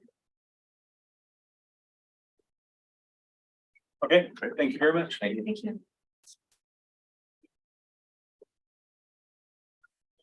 Great. So last item. Video lottery allocations, natural resources. I'm gonna try to do executive sessions here. And I think so. I think yeah, we got a couple more. Okay. So you're not the last one. Okay. All right, for the record, Stephanie Robinson, administrative analyst. In May, the commissioners developed an expenditure plan for the video lottery fund dollars for FY 24. And since that occurred, Deschutes County learned it had received a $500,000 wildfire risk reduction grant from the Oregon State Fire Marshal. So in light of these new grant funds, staff is here today to do a final review of the video lottery grant allocations. And I printed off the spreadsheet if you want to see that, or I can share it on the screen, or. Yeah, hand them out. Hand them out. Yeah. Well, this is recorded, people could be watching, so we can get up there. Sure. Too. Thank you. Thank you. Okay.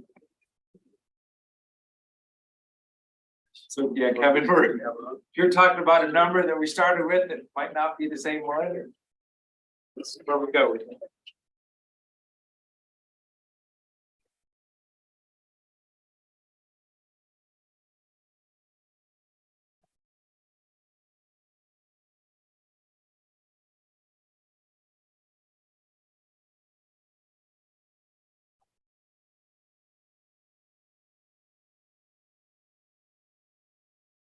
So this is work product of kind of the commissioner's choices about the video lottery fund, the dollars that come to the county for video lotteries to the state.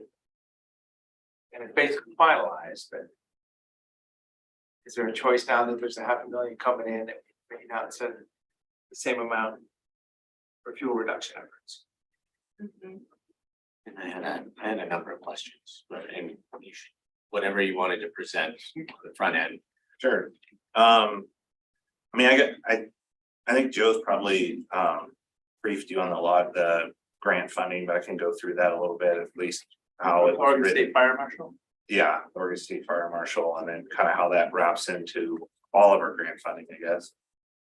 So this was a Oregon State Fire Marshal grant funding funded through Senate Bill 762 called the Community Wildfire Risk Reduction Grant. There was a few people that received the award in Deschutes County, Deschutes River Woods, and I believe Bend Fire Rural all received funding for that. We had it, at least in the application, allocated to 3 separate types of funding.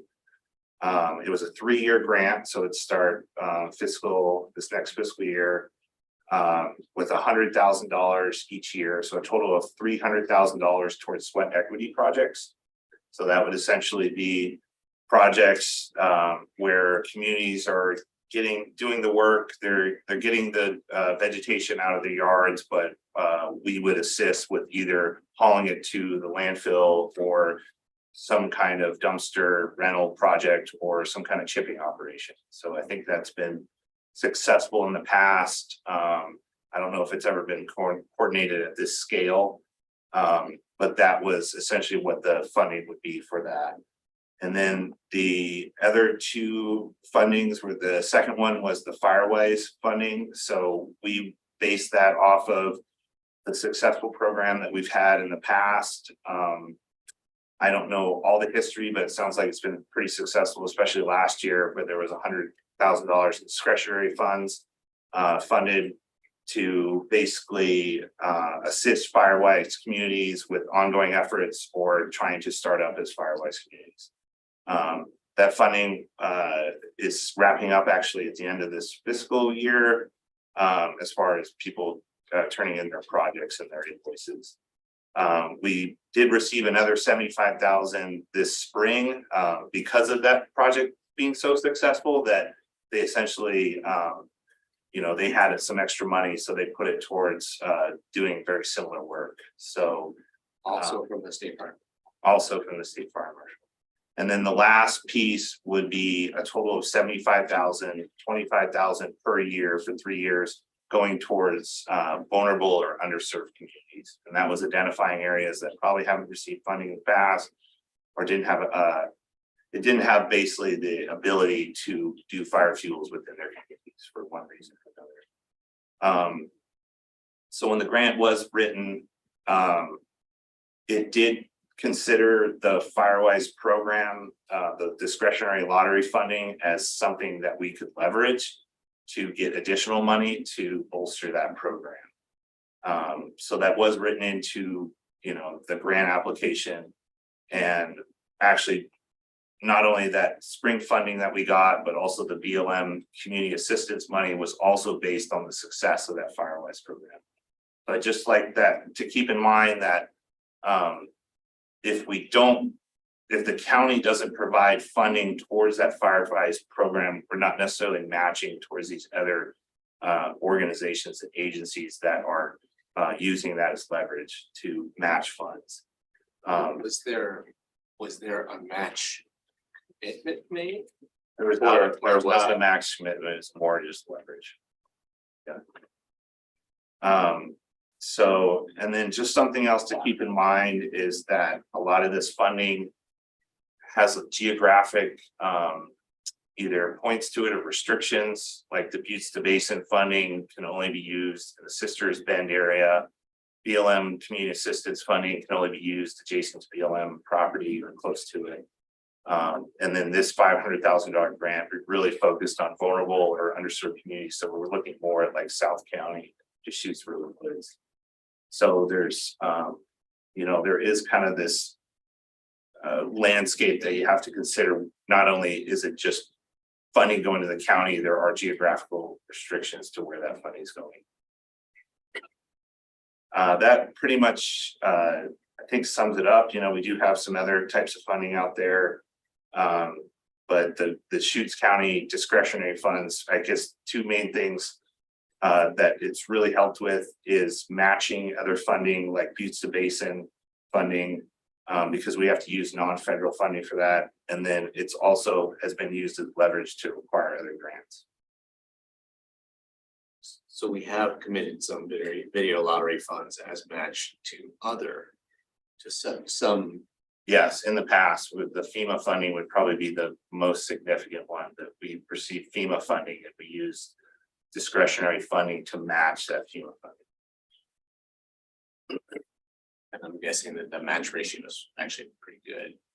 Yeah, it's usually around 25% match to the requested funds. For Buttes Basin, it's a 50 to 50% match, which has been why we haven't necessarily spent the money up to this date, and it's been a little bit difficult to utilize that funding for that reason.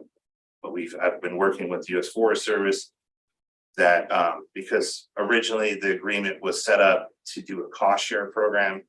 And this is how Oregon Department of Forestry does it. So essentially, like our noxious weed program, essentially, if a landowner wants to commit to doing a fuels project on their land, they could submit for reimbursement and we would reimburse 50%. Unfortunately, doing fire fuels is just a very expensive endeavor, and we just don't get a lot of requests for that kind of work. And so that's where we really try to use non-federal funding and federal funding and combine them to get work done on the ground. Well, so this was just kind of a business case to bring this back up after we found out a bunch more money came in. I'm comfortable leaving the allocation as we started it this year. Just as a starting point, making sure. You mean the 45,000? Yeah. Okay. So is Deschutes River Woods, I think I saw a number of like 142,000 or something.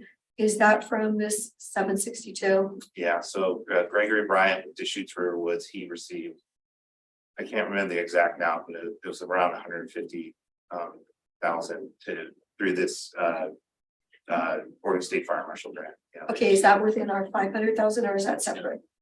That would be separate. Okay, so he's getting that on top. So he's telling me about all the containers in the neighborhood Yeah, all summer. but we couldn't, we can't double dip essentially, like they're gonna be well funded, so I'll be. No, they're gonna be well funded, so our money will go somewhere else. I would Yes, hope. exactly. Yeah, and then Oregon or the Bend Rural Fire received, they didn't receive the full amount. I can't remember the exact amount, but they are gonna help with ingress egress routes into Deschutes River Woods as well. They also were trying to fund Juniper Ridge for some of the fire fuel issues we had out there, but they didn't receive funding for that. So it was just Deschutes River Woods. So the three things that this Oregon State Fire Marshal's SB 762 funding covers, can you describe if and where those activities are being funded from, either right now or in the past? Like what are the other fund sources that have supported the sweat equity projects, Firewise, and the vulnerable communities? And, one of the things I'm trying to understand is, is this $500,000? Is this, this is a whole new pot of money that is allowing us to do more of a lot of stuff, or is this kind of replacement money that is the work that we were already doing that we didn't, the other funding ran out, and we in order to actually continue to do an X activity, we really needed this fund. Yeah.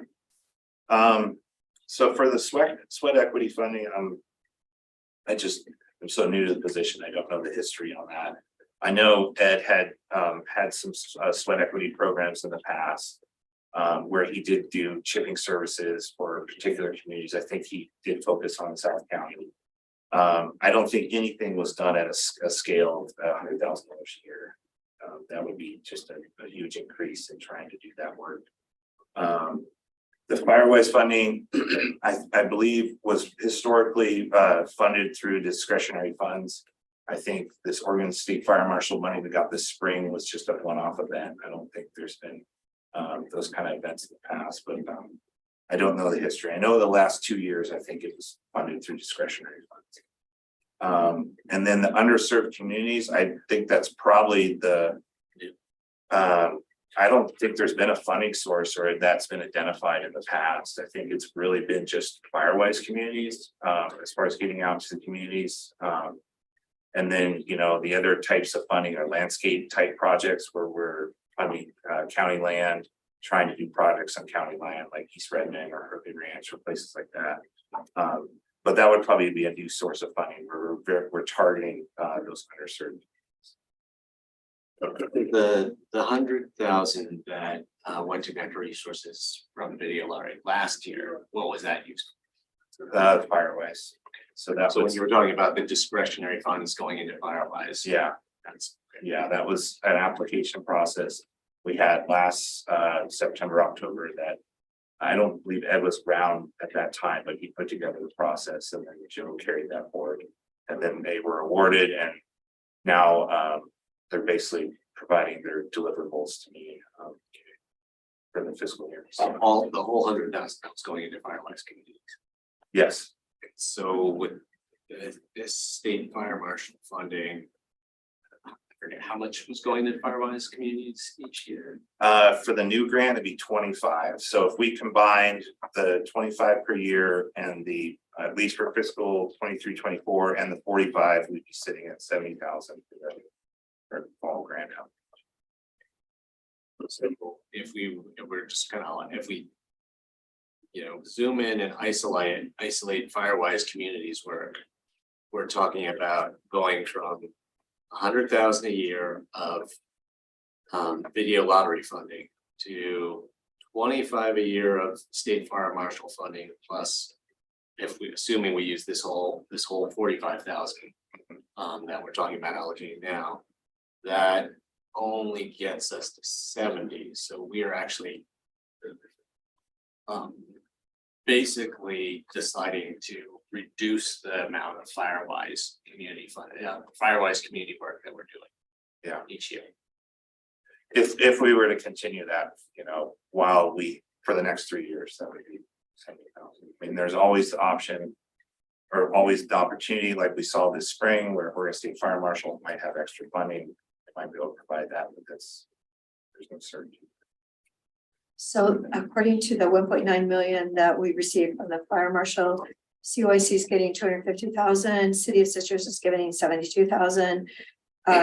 Deschutes River Woods is 156,000. Fire District Number 2 is getting 281,000. Ponderosa Pines is getting $140,000. But these are all what, 3-year project? They have 3 years to spend that money. 3 years, so, But still, it's a huge amount of funding. yeah. Okay. We need to be able to do more. I think it's great that we can do sweat equity work at a scale we haven't done before, that we can do these, you know, focus on these low income communities. But I am concerned that the Firewise community work, we basically are talking about decreasing, which I would prefer for us not to do that.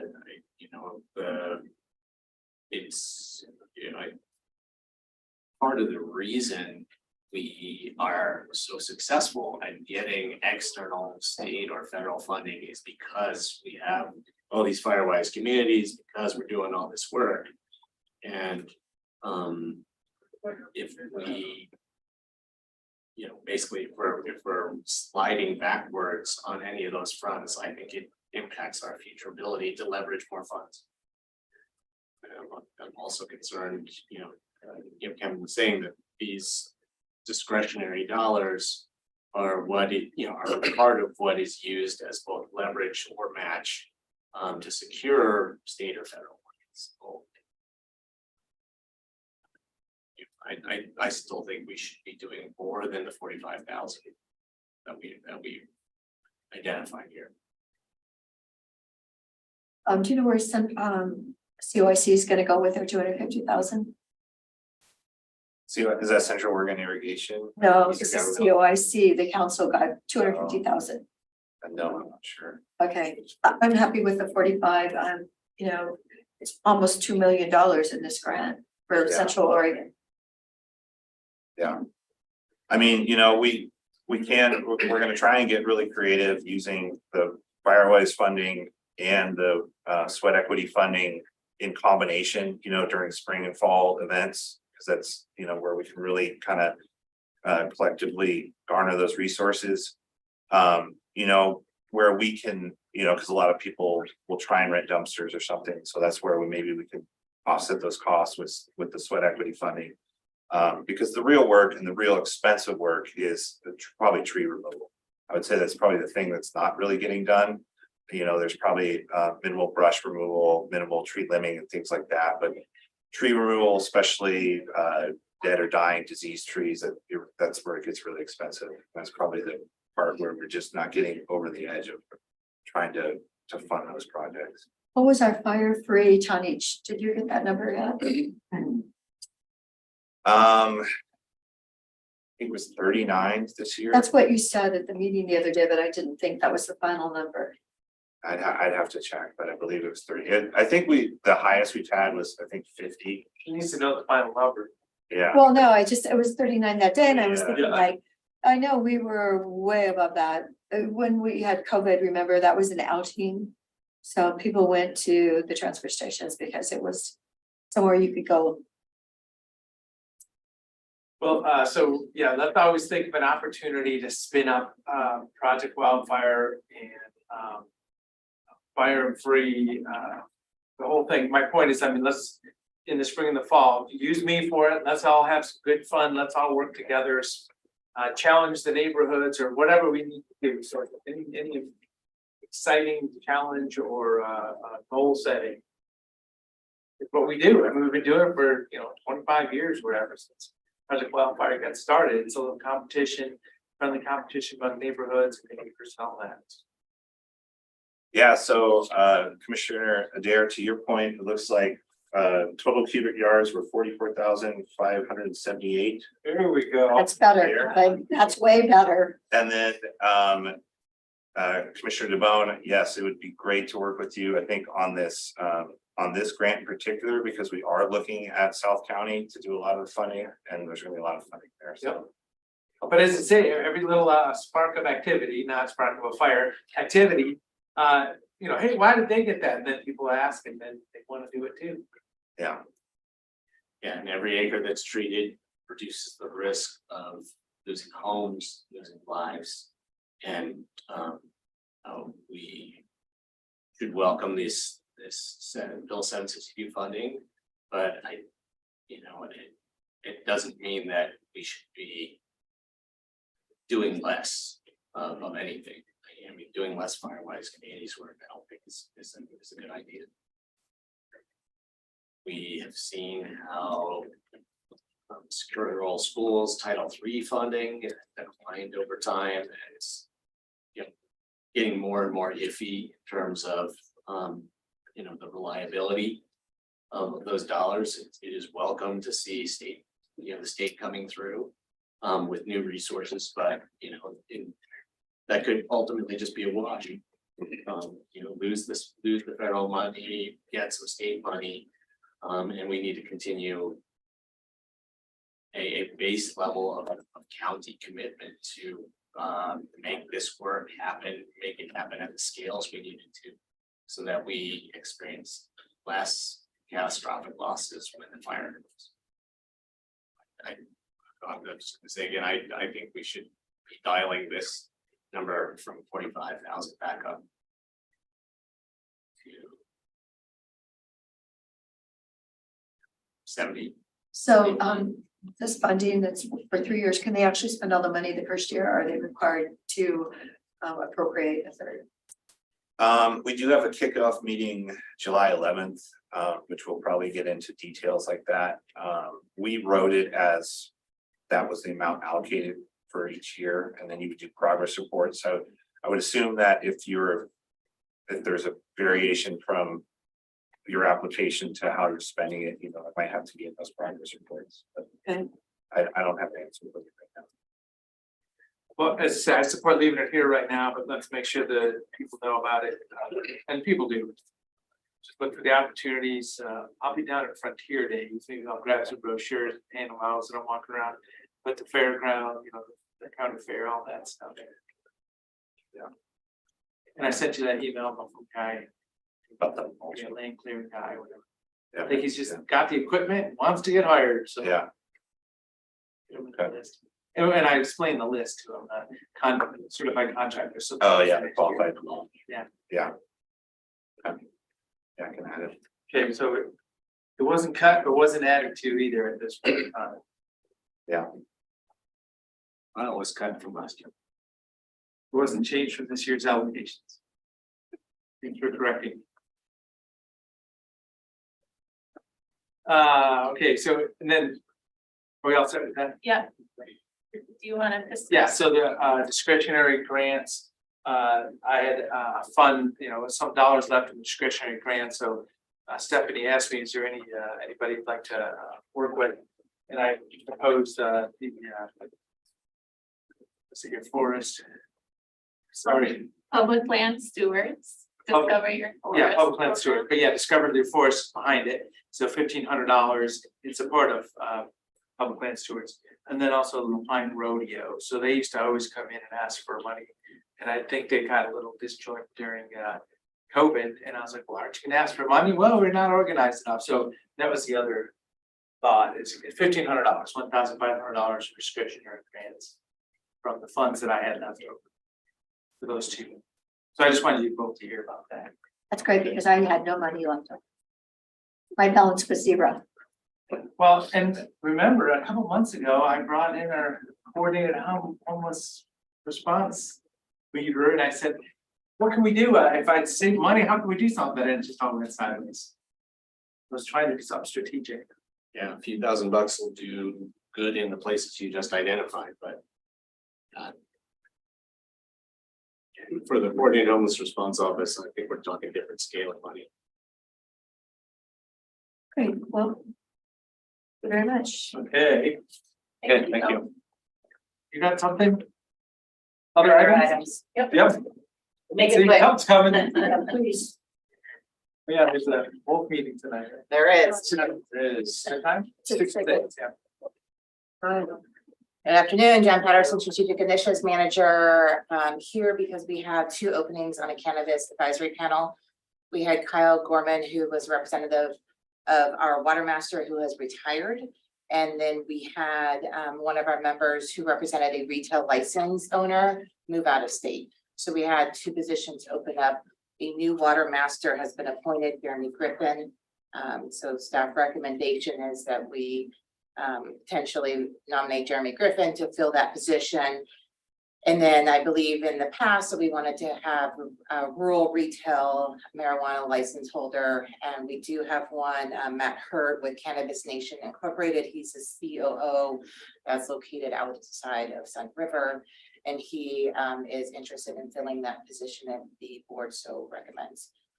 So those are the two positions on the table. Right now, the water master, since it was the first nomination, there was a staggered 2- and 3-year term. The water master position expires October 17, 2024. The retail license position expires October 17, 2023. I spoke with Dave Doyle, legal counsel today, and his recommendation was that if you do want to appoint these two members, to appoint them to fill the current term plus 2 more years. So those are the recommendations on the table. Great. So for action right now? Yep. Yeah, I'm supportive of both. And just to clarify, Jeremy, I was it like an area director, and Jeremy is basin water minister. His official title is the Deschutes Basin's Water Master. Right. Yes. But Kyle was actually kind of above several water masters, so.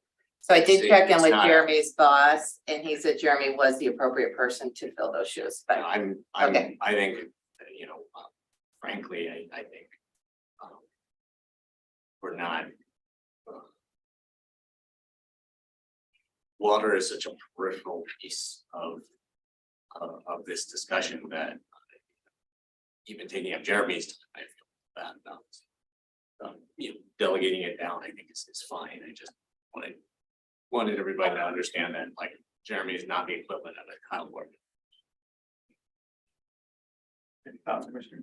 I'm happy with both of those. I can make a motion as Jeremy Griffin for, let's see, October 24th, 2024. So you're saying plus 2 years, so that would make it October of 26. Yeah, October 17, 2026 would be his official term. I'm pretty sure it's Giffen with no R. My bad, sorry. I'm not 100% sure, but I'm pretty. I wrote down Griffin, but I really have terrible handwriting, so it's possible. Okay, and then I'll make that motion, and then Matt, is it Matt Hurd? Hurt, H-U-R-T. Okay, for a position ending in October 17th of 2025. Second. Great, any other discussion? Seeing that, Commissioner Rea? Yes. Commissioner James? Yes. And I will vote yes. Thank you, that was easy. I'll get those letter of appointments out. Appreciate it. The one other item, we might all got a letter, invitation to the Woodcutters Chop and Eggs Breakfast, July 4th, so 6:30 a.m. in downtown Lafayette at Frontier Days facilities. I want to come, I'll be to serve eggs and. Told Dan I. Good, okay. I want to come to breakfast too. Yeah, what day is it? July 4th at 6:30 in the morning. I'll be in Kempshire. Okay, no, please, go ahead, I just. No, just one other item, at the meeting last week, the issue of a 5-member commission came up and whether we should have a work session on that. And the majority of commissioners do support having a work session to learn about it. I want to be clear that it didn't indicate support to move forward with that concept, but there was a majority of commissioners that are open to having the discussion and learning more about it. So we'll schedule that for a subsequent meeting. So there'd be a work session up here and start about the big picture. Who else has 5 person commissions? He's gonna let us know. Maybe we can have it in August. Yeah, that's fine. Okay, anything else? The only other thing we talked about this a couple of days, just for planning purposes, you and I briefly talked about potentially the July 5th meeting beginning at 1 o'clock. Just given that the 4th is a holiday, but we can talk more about that later. So stay tuned. Well, yeah, so that was the idea. I was mentioning maybe we should start at 9. I said, well, maybe just 1 o'clock. Why not? So that'll be, because Tuesday's the 4th. Fireworks are that night at 10 o'clock. Everybody's in gridlock for an hour afterwards. You don't get bed till Some midnight. people don't watch fireworks, but oh well. And then, yeah, next morning for dinner. One After sounds they put the lovely. fire out, you then go to bed. Yes, one sounds fine. Yeah, so we'll see. I mean, if that's, well, we don't know how many agendas are just. I would support at least 10. Yeah, there we go. Okay, so at this time, executive session. This is what we'll get Christine. I just can't pull myself any longer. 192-662 real property negotiation.